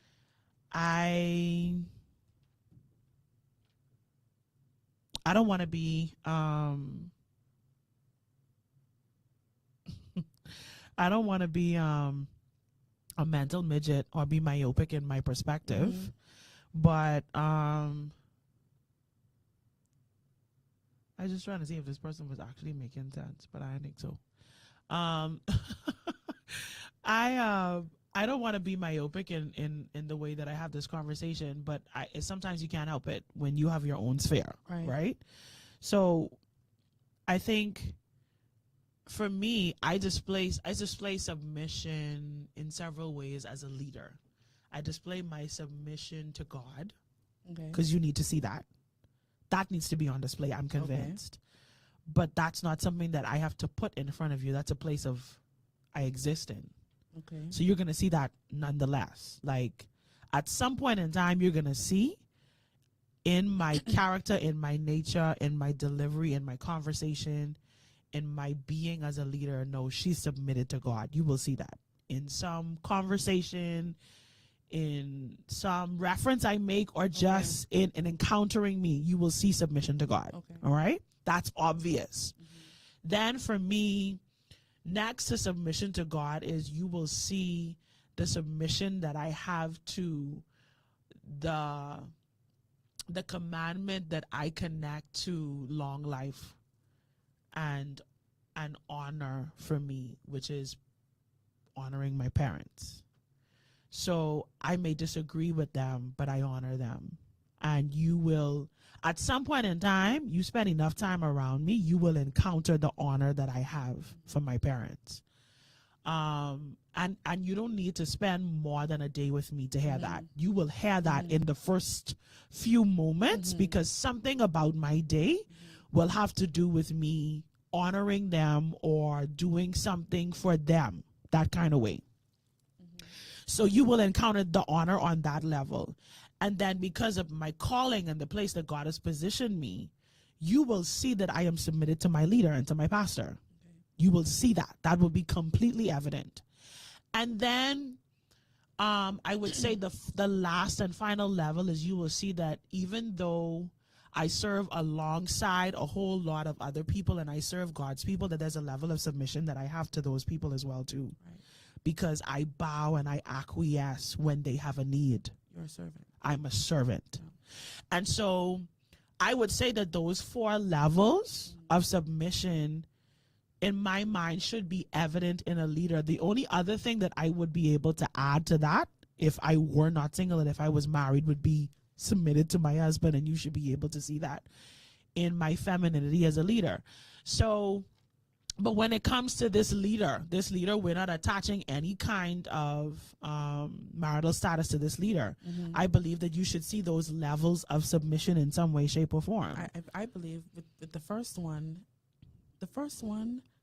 gives way for all the others. Absolutely. Right? And it's impossible to be in submission to God and not submit in those other areas. That's really good. And so it trickles down even in marriage. Because if you take it hard, and that's something that we can look at even as women who are expecting to be married, wanting to be married. If you cannot submit to your pastor, if you cannot submit to God, you could barely obey simple instructions. You take it hard to, see things through from a different perspective. Right, you know what I mean? So I think the first one, submission to God, determines the rest. What I thought you were going to say too, my submission to God and just weaving it in there, I think it speaks a lot about my tone and the way I handle certain situations. So in each area, because women, have strong roles, let me say that. Right. Women have strong roles where you would need to possess a certain amount of authority. The way your tone, the way you present, the way you handle, whether you are, when you are right. I won't say when you right or wrong. When you are right, I think that really speaks to your level of submission, because you said something very powerful in there. Whether I agree with that parent or not, whether I think it's right or wrong, based on my tone, based on how I handle. Absolutely. And that goes in every area as well. Absolutely. And I think too, we could take that even further, because we can talk about the leadership positions that are on your job. Yes. And your coworkers or your boss are wrong. How do you handle that? What's the correct approach? As a female. It's not the same. We don't like to talk about things like that. And this is why I say we can't be equal, because the way two guys would hash it out is crazy. Can rough up one another when they disagree. We can't do that. And that's and that's why I keep saying, like, we're saying we want equality, but the reality of the matter is it's not really possible. And I know that takes bad coming out. But it's not really possible because you can't go head to head with your male boss. The way his male actually underlings can go head to head with him, because you will immediately be seen as this woman who is trying to basically like scratch the eyes out of a boss. And that's my point. I said it earlier. As a woman, we know our ability to convince. We know our ability to persuade. Absolutely. And there is definitely more than one way to skin a cat. Absolutely. So instead of trying to match what your male coworkers are doing with your boss, there's another method. If there is a way to finesse that situation, if you understand what I'm saying. I understand what you're saying, and I agree with you. And what I'm saying is that that's what makes us so different. And that's why we have to be careful when we're fighting for something that we don't actually want. Because if you were to be treated like a man, that man have to go lift that box out the corner. Not only, that's just a whole little. That man have to go lift that box out the corner, whether he is the CEO or the janitor. If there's a box in the corner and it needs to move, that man have to go lift that box. Door have to open. If the door have, if a 5-gallon have to lift, he have to lift it. Do you want to lift it? Do you want to lift a 5-gallon? Do you want to lift it? And now we're using that as an analogy, but let's talk about the heavy lifting that we're doing as women in society. The heavy lifting that we're doing. We're carrying the weights of communities.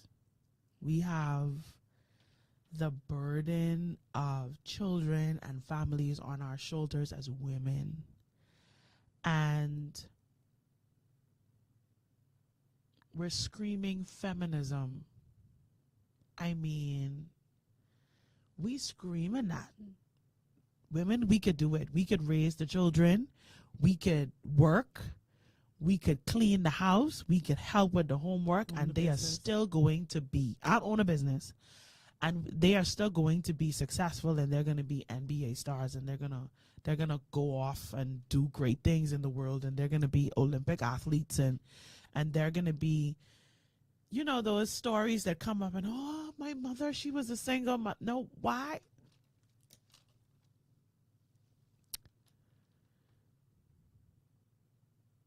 Why are we carrying it? It goes back to my point. Majority of, like what you mentioned, let's say it's an NBA star, etc. Those mothers end up in that predicament because of a male not wanting to step up. So they automatically take on that role. Is it not wanting? I can safely say that. Not wanting. Do you think that in some cases... Not in all cases. Okay, do you think that in some cases they're not allowed to? Yes. Because we've been so... Yes. I got this. All cases are not all the same, but majority of the time, that is what these young men are saying. NBA stars, Olympians are saying, listen, I watch my mother struggle while my father went and did whatever, or even in some cases, like you talked about, other families where the father has been around so much that they're spread thin. You cannot tend to 5 households. Yeah, I understand that one. Okay, so right, so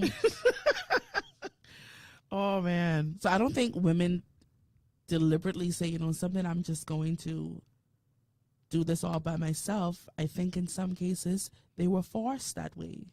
And then when they're forced that way, there is a level of masculinity that somehow gets in there. And not all women, this is not straight across the board, but it happens. It's very common that it happens. Now, I know of a situation where husband and wife husband left, not divorced, but was out of the home for a number of years. Let's say close to a decade. And that mother raised her sons. Wow. And they are fine gentlemen. Yeah. On the flip side, and I'm using her as an example because in my mind, she is the epitome of femininity. She is soft. And when you speak with her sons say things like, my mother knew that there was a role that she couldn't fulfill, although she wanted that for me. So she surrounded me with this kind of person. Okay. Or that kind of person. Okay. So, and it goes back to my point. It's a way how we handle these things, the method we decide to use in getting this desired result. Because all of her male seeds are successful. But she didn't take on that masculine role. I think that I have one more thing that I want to bring into the conversation. I'm going to try my way to bring what you said and turn the corner and carry it with me. Okay. Because I believe that a part of the issue with us fighting and taking over and carrying things on our backs has to do with how we've been treated in the past. Because it's like that child. When you tell that child, no, you can't have something, no, you can't do it, they go want to do it. Like, Don't touch the fire. Don't touch the fire. The fire hot. In fact, I'm going to touch the fire, right? So I think that a part of it, too, was that when we look at the history, we weren't allowed. So now let us. In fact, we got this. Y'all go. Right? I think that's a major contributing factor. Like, no, watch me get this, because at first you told me I couldn't have it. Right? Now, when we look at that and combine it with the fact that we can't leave out in this conversation the extreme cases between men and women that make women fight against men. I am going to turn a serious corner here. Okay. Right? I would never forget the first time I shared this story with some young people. They looked at me and I was like, that in the Bible? I was like, it sure is. So I'm sure you know the story because you read the Bible just as much as me. Who even starts? Okay, tell me a story. I mean, so it's transitions. Usually you have to work on. I ain't gonna lie. Sorry for those listening. Vehicle Learn 3.9 FM. The transitions is make people laugh. Come on, that's all it is. Be real. Entertainment. We still have to entertain, you know. Go ahead. Start over. Okay. No, don't start over. This story in Judges 19. The story of Judges 19, where this woman is literally raped and murdered, and her body is chopped into pieces and sent out as a warning. Y'all don't come here, right here, with y'all homosexuality foolishness mess no more. Don't come around here with that no more. Keep your perversion to yourself. That's basically what gone down in that story. To summarize it, it was like, leave your perversion, whatever kind of perversion you got going on, you leave that where you is. And this is a sign to tell you, don't bring that back here. And in this particular, I guess you could say, I don't want to say concept, in this particular area of how men and women relate, I believe that we absolutely cannot have this conversation without talking about the fight of women without talking about women, how they were abused and marginalized and treated and used and abused. The church doesn't address this enough. This idea that there was a culture and a context at one point in time that existed in the world where women were just used to communicate messages like this one was, to have children Like, and you better have a male, because if you don't have a male, you're of no use. Pressure. You are of no use. If you could not give birth, you were called barren and you were replaced. Hello, Rachel and Leo. Jesus. You were no good. I know. You could die while giving birth. We want that baby. We ain't concerned about you. We just want the baby. We are good for what we can do, not for who we are. And that is where this is coming from, because we need to Yes, because we need to prove. Okay. We feel as though, I'm submitting that is one of the reasons. I'm not saying that that's the main one, but I believe it's a major contributing factor to our, and I don't want to say our because I don't believe this, but I'm trying to have a global conversation here.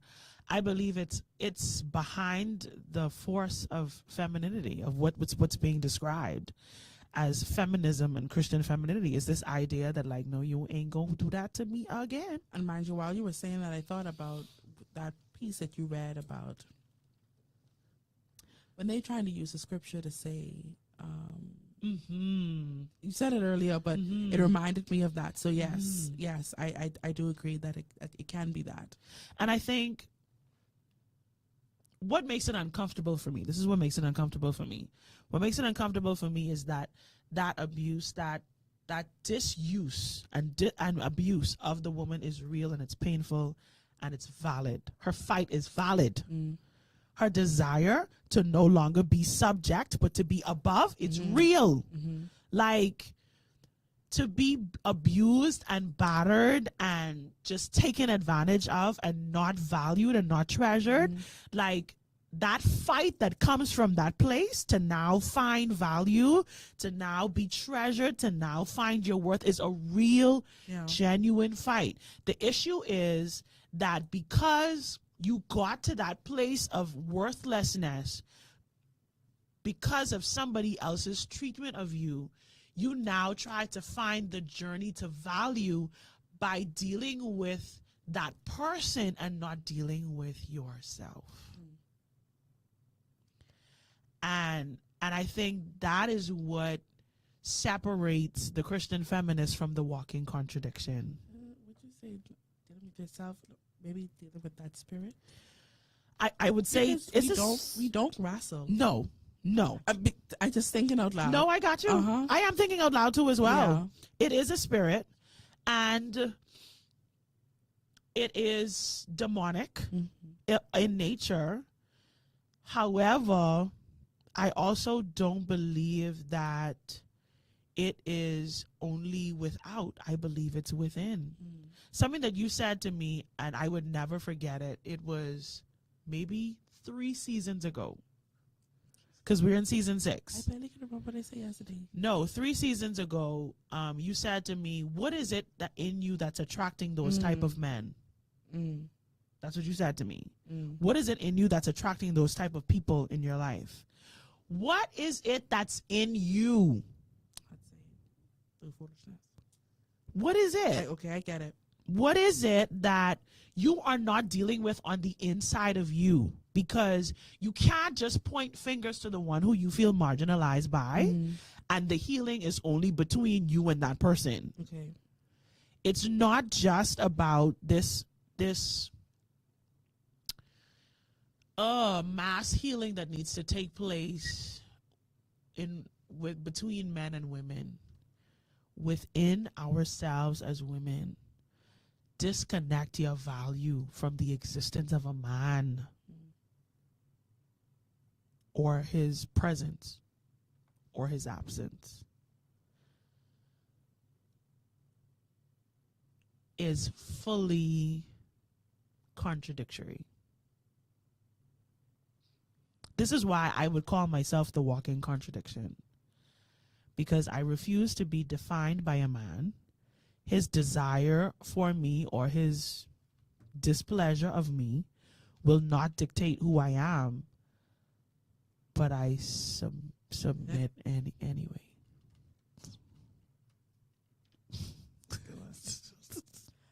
I get it. Right.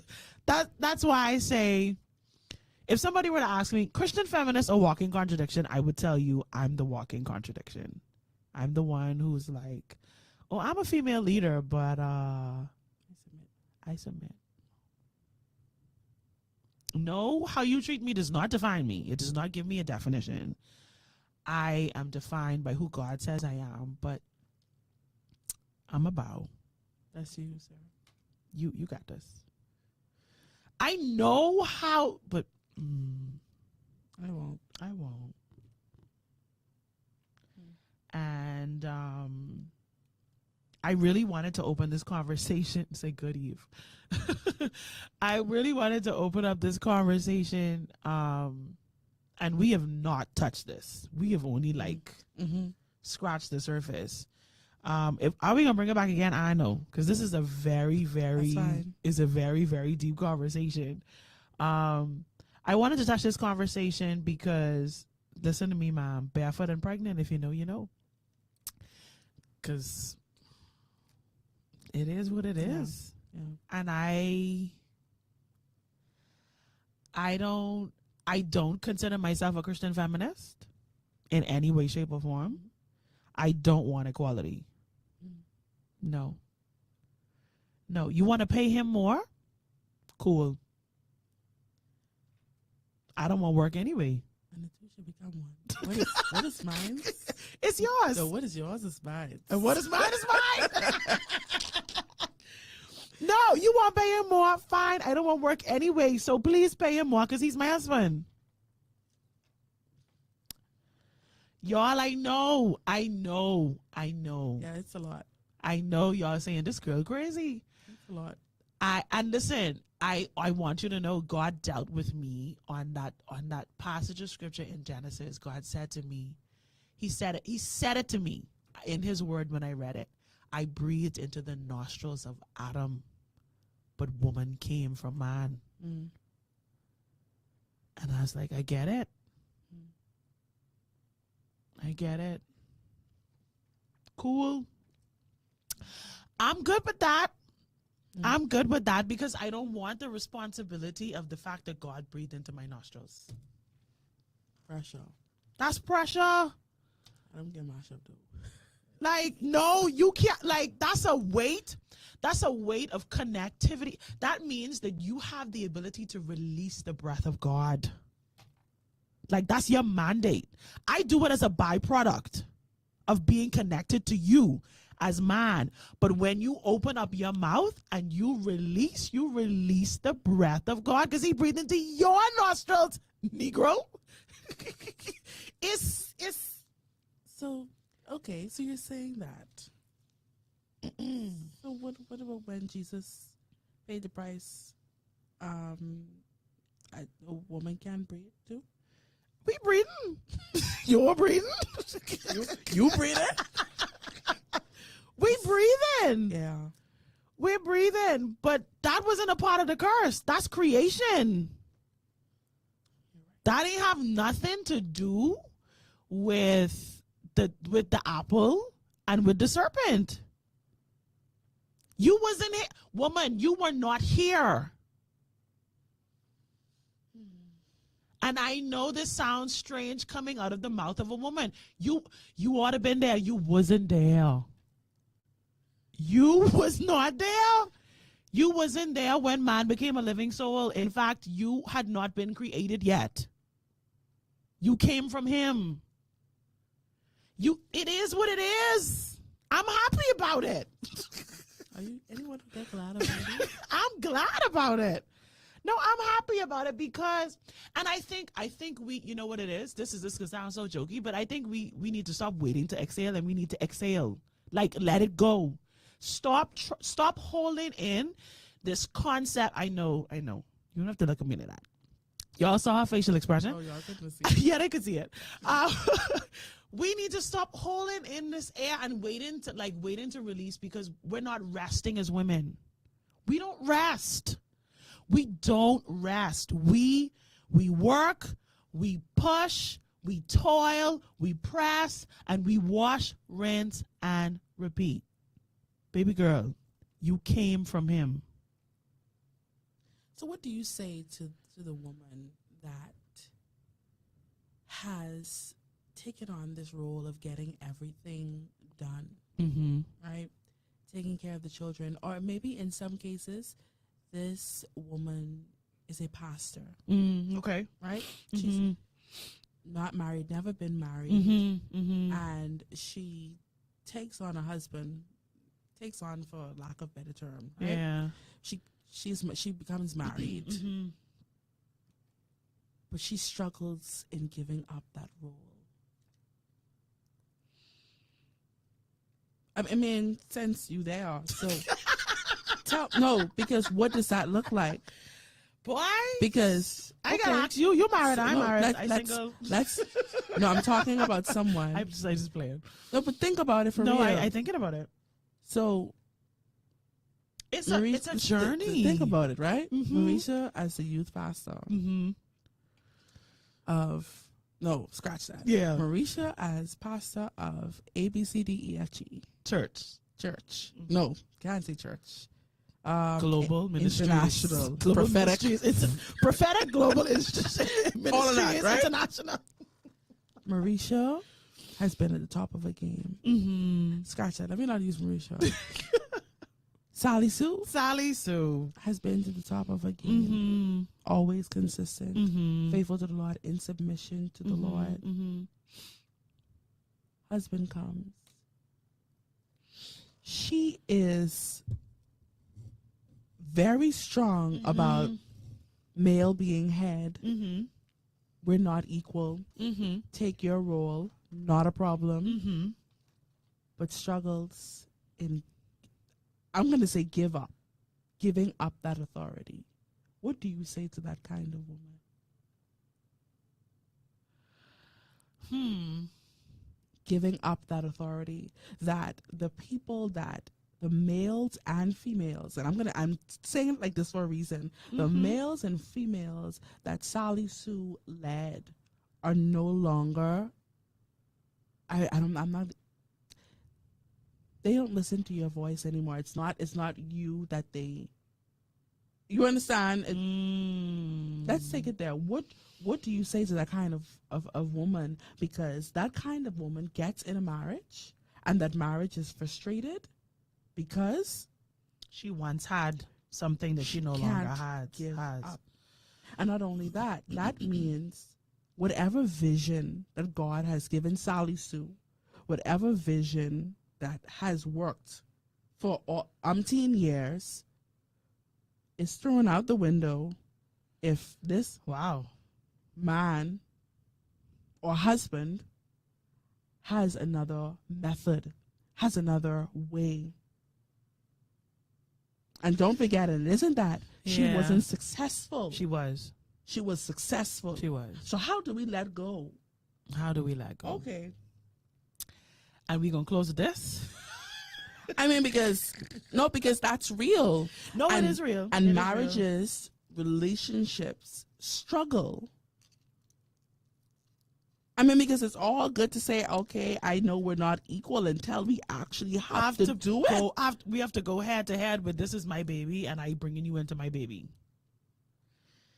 As a heavy question, I've never experienced it, but let's talk about it hypothetically in this conversation. Honestly, Let's talk about it hypothetically. I'll drop in a little bit of experience here. Okay, Joinae, you've known me for how many years now? 2, 7, 8, 6, 5, 4, 5, maybe 4. 4, No, 5. Before the pandemic, it'd have to be more than 5 then. 6. I feel like I'm just making up numbers at this point. 6. I think it's like 6 years. I don't feel like it's that much. I feel like it's 5. 5 and some. We in 2024 though, and we met before 2019. Before 2019? Mm-hmm. Jesus. Mm-hmm. All right. Okay. Mostly 6 then. Okay. So, because 2019 was the year before the pandemic, and we didn't meet the year before the pandemic. But anyway, okay. All right. You've known me for 6 years. You've known me long. One thing you know with me is that I'm bossy. I like to have my own way. Okay. I could be very aggressive. This is her talking about her, not my opinion, but okay. But you don't disagree. You don't know. Okay, all right. I'm bossy. I am very aggressive, and I like to have my own way, and I could be very pushy. Right? I hear you. Oh Lord, there we go. Hey, and in my experience, when the right man steps into my bossy, aggressive, like to have my own way space, it's easy to bow. Because there is something in him that makes the hard parts of me soft. Okay, so you're telling me that submission is dependent on the right person? It only goes for the right person? In that scenario that you painted? Absolutely. I mean, because in that scenario that you painted, because you painted a very specific scenario of this leader, this spiritual feminine leader with a man bringing him into what she's already established. But I didn't say what kind of man he was. He have to be the right one. If he ain't the right one, because the conflict would look different. The conflict would be a matter of method and not a matter of principle. So let me get this. This person, anonymous person, says she should let go if the husband. Oh no, sorry. Should she let go if the husband isn't making no godly sense? Oh Jesus! Should she allow what God placed on her life to be thrown in the garbage? In the garbage. How does she know he's the right man? How you marry him and you don't know? Stop acting like that ain't real. That's real. That's real. Persons are deceptive. Okay, all right. Cool. You know, cool. the way life is going, the way the world is, you can be deceived. You shouldn't be deceived, but you are. But you could be. You could be. You could be. But yeah, I know. See, my issue. Okay, you say if it's the right man, then she submits. But then that would mean that submission is only for the right person. You only submit to the boss that is kind. You only submit to the coworker that is friendly. You only submit. I can be soft and feminine only when you approach me the right way. Yeah. And by the chaste conduct of the wife, she will win. So help me. You know something? It's 6 o'clock. Mericha says she ain't know, but that's something to consider because that's a serious consideration. I don't know what I would do in that situation. I know somebody who been in there. Tell me. Let me pull these couple of comments in. Jody Ann says, I hope Sally Sue and Jesus worked some of that out beforehand. There's a lot of unwiring to be done. Monica says, I think it's based on the right man in a marriage. And I agree on that, Monica, for sure. I agree. This anonymous text says, Joinae seems caught up on women in ministry being hampered by marrying men who seem to hinder her effectiveness or progress. Those women either chose the wrong men or they entered into a different season of their lives and God has called them to a different kind of ministry. The perspective is really from the outside looking in. And I think that's an interesting perspective. I don't know how a existing leader, male or female, lets another person into their space and allows them in without the Spirit of God, without this leading of God, without God have to be all true and true that. Like, Because otherwise, it's going to combust. Anonymous texter, I get you. This is girl talk. I have to paint every scenario. No, I got you. Right? I got you. And the reality is, we are saying we submit on condition. Point blank. So what you saying is submission is submission. I mean, is it not? What is submission? Okay. Submission is submission. And that's my point. So we don't get to Choose. we don't get to choose what or how we submit after we agree in marriage to submit. I see what you're saying. I see Anonymous what you're saying. texter, I hope you understand Anonymous that. texter. And everybody else who's listening, I get where you're Yes. coming from.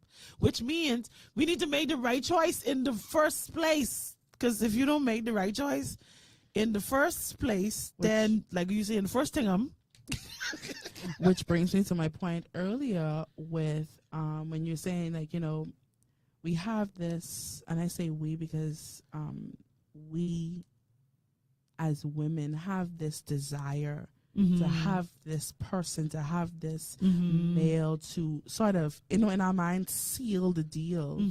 And I have seen quite a number of, and and when you talk about choosing the right person, make sure that you are not just choosing to be married because of your sexual desires, or because of your age, or because of your age, or because your of desire for children, all of that.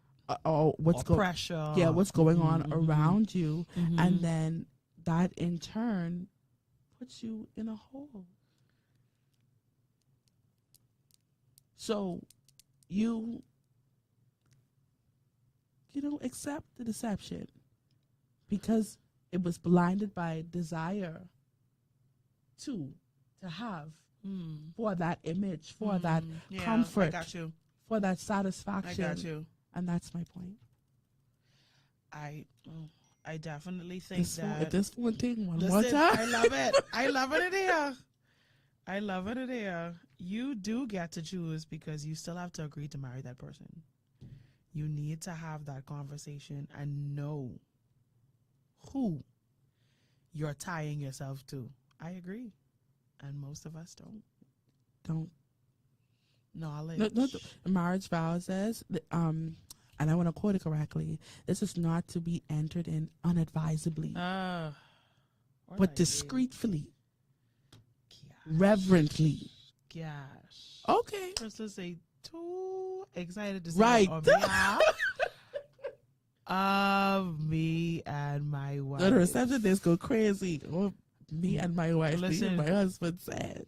A woman can be the boss at work, but not at home. Once she still knows this, it will work.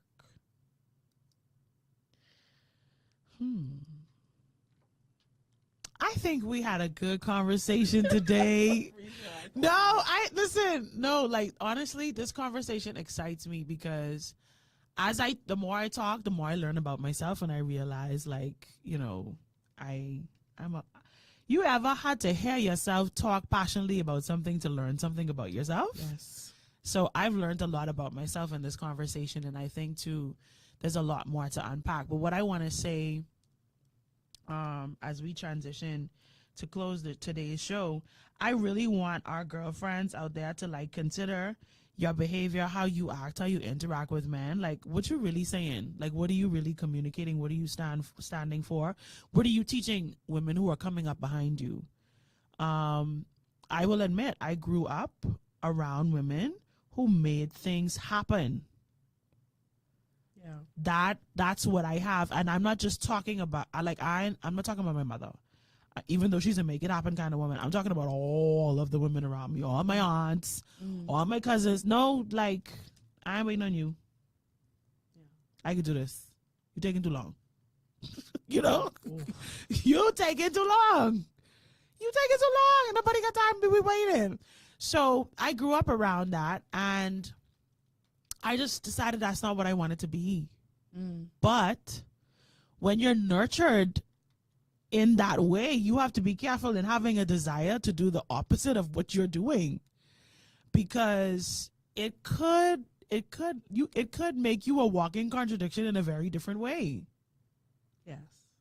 where you believe that, like, because you have a desire for something, you don't check your actions to see if you actually are living out that desire. And so as we continue to, walk this journey as girlfriends together, I want to encourage all of you, all of us, to just take a look at your actions. Make sure they align with what you have established as your core beliefs as a woman. Check how you interacting with your male coworkers, your male friends. How are you responding to the male authorities in your life? Are you not responding at all? How are you interacting with your spouse? What does that look like? Are you kind? Are you feminine? Are you soft? Are you rough? You always telling him what to do? Or do you sometimes listen? Are you always critical? What happened to your voice? It go in. It go in. It go in. It leave in. It ain't one stay. Just let's search these things about ourselves. And I mean this from the most sincere place. No, because honestly, I didn't even realize that this topic was going to align with where I am in my life right now. Like, because I've really been looking back and I'd be like, yeah, Mericha, you shouldn't have said that like that to him. And I'd be like, oh, well, I did. Now I got to go apologize. And change. And change. And then I think, too, we need to go, this is deep, but we need to go to the root of it because there's something at the root. So I've shared in shows past, I discovered that because I was violated in the past, I go in with boxing gloves. Always. Listen to me. Electrical fence. Electrical current running. Landmines, Listen. guard dogs. Yeah. A couple alligators on the scene. Like, you ain't getting in here. Yeah. And so we need to recognize how our trauma has formed and shaped our view as women and how we interact with men. And we need to peel back those layers and we need to do some healing. And this is the beautiful part about it. God has created us uniquely feminine, so he has the answers to those broken areas of our lives, those places that don't quite line up with who he's created us to be. I choose to make a bold statement again. I am not a Christian feminist. I am not all power to the women. I'm sorry. I am indeed a walking contradiction. I am a feminine leader who believes that there is a need in my life always to submit to a man in some way, shape, or form. He gets all the pressure. I get to be barefoot and pregnant. Okay, for those listening, my plight to you is very simple. And maybe it's not that simple, but to not submit on condition. Right?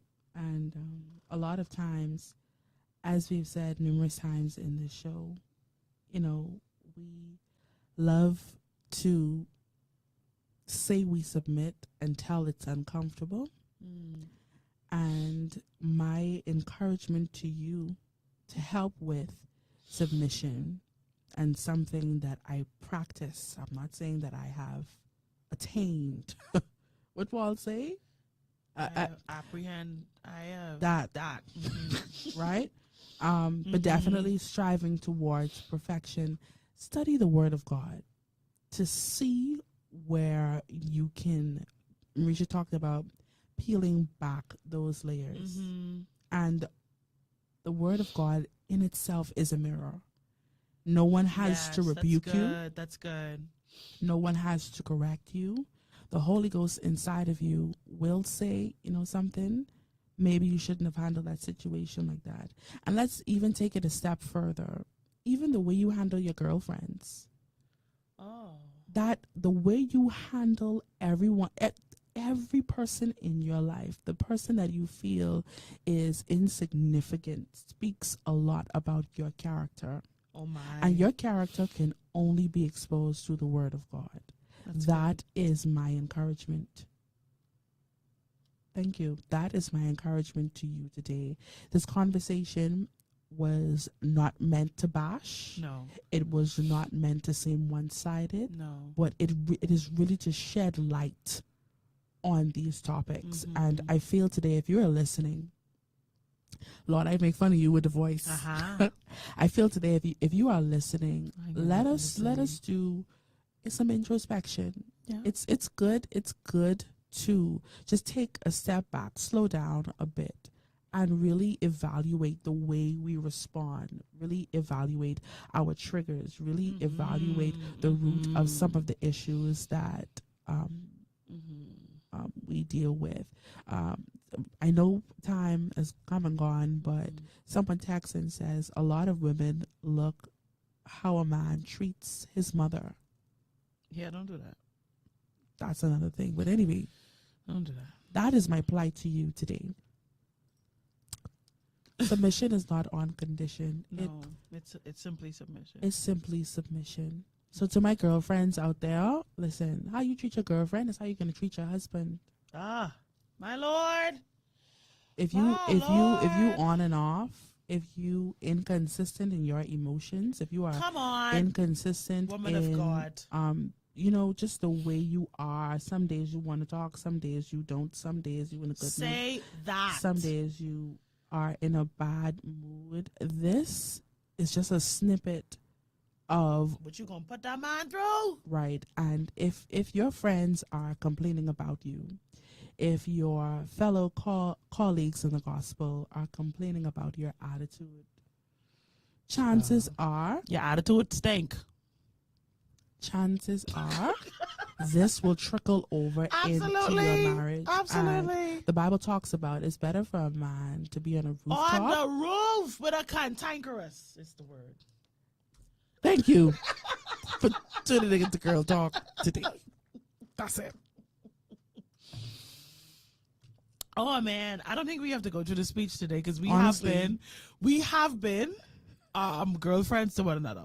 Listen, if you ain't benefit from this conversation today, I know I learned a lot. I don't know how you. Yeah, Likewise. and Likewise. I believe that we all have some adjustments that we're gonna Some make. reevaluation. Yes, absolutely. And I think we're going to pay attention, like Joinae said, and I love how you close that off. Like, pay attention to what you do to your, and how you treat and what you say to your girlfriends, because it really is speaking directly to who you are.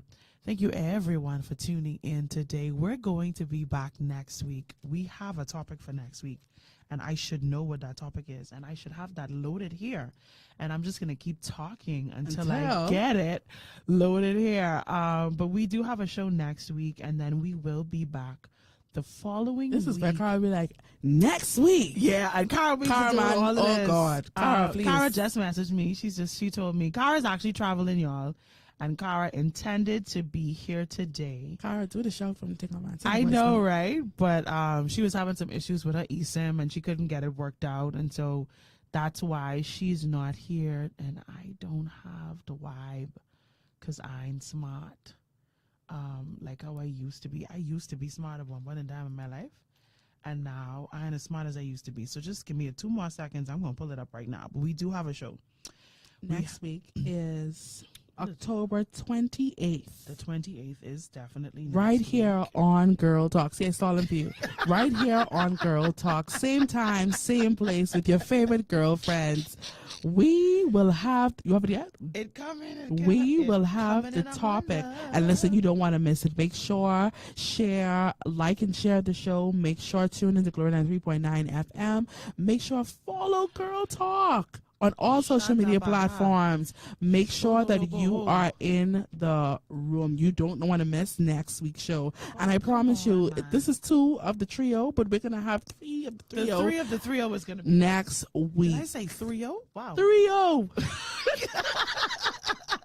Richard, tell me what this topic I'm man. trying, man. Hold on. It's rough in these streets. It's rough. I try to over the God. I'm trying. Y'all, please forgive me. Thank you for all those that commented. Thank you for all of the anonymous texters. Thank you for all those that tuned in to today's topic. And a lot of you, I know you were listening and just, enjoying the conversation. I got it. Thank you. Next week, right here. Go ahead. Finish it. On Glory 93.9 FM. Come on, higher Girl pitch, Talk. higher Oh, pitch. come on. My Come voice on, is gone. raise it. On Glory 93.9 FM. Say it with your chest. Faith and therapy is how Cara would say it. Is Jesus enough or do I need a shrink? That's what we're going to talk about next week. Same time, same place.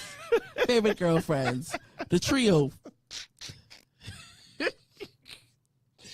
Man, y'all, babe, we gone. See you. All right.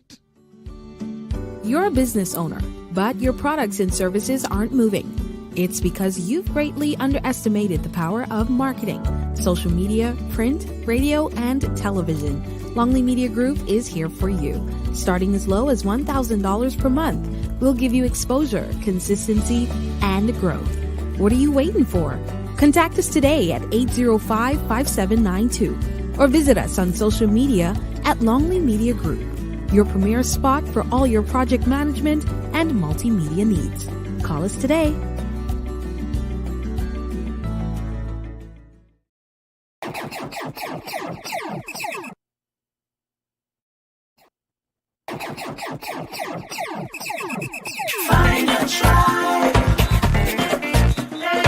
Hey girl, let's talk. Tell me why you're so stressed. It's a state of not being sexually active or getting married. Can I get an amen as a sister? Amen. Me, you have a true. Every bad thing that has happened in your life, you need to get over it. And this is me telling you, if you don't remember nothing else, the cycle has to be broken. And not only that, just because mommy and daddy and Grammy and great Grammy and all these other people dealt with it, that doesn't mean that you have to tolerate it. It doesn't mean that you have to live and your children have to live in that cycle. Hey girl, let's talk. Tell me Not lie to yourself and say that you are guarding your heart when the only thing you're doing is laying brick over brick and building a wall. Cause I'm just like you. I feel what you're going through. There's so much inside of you.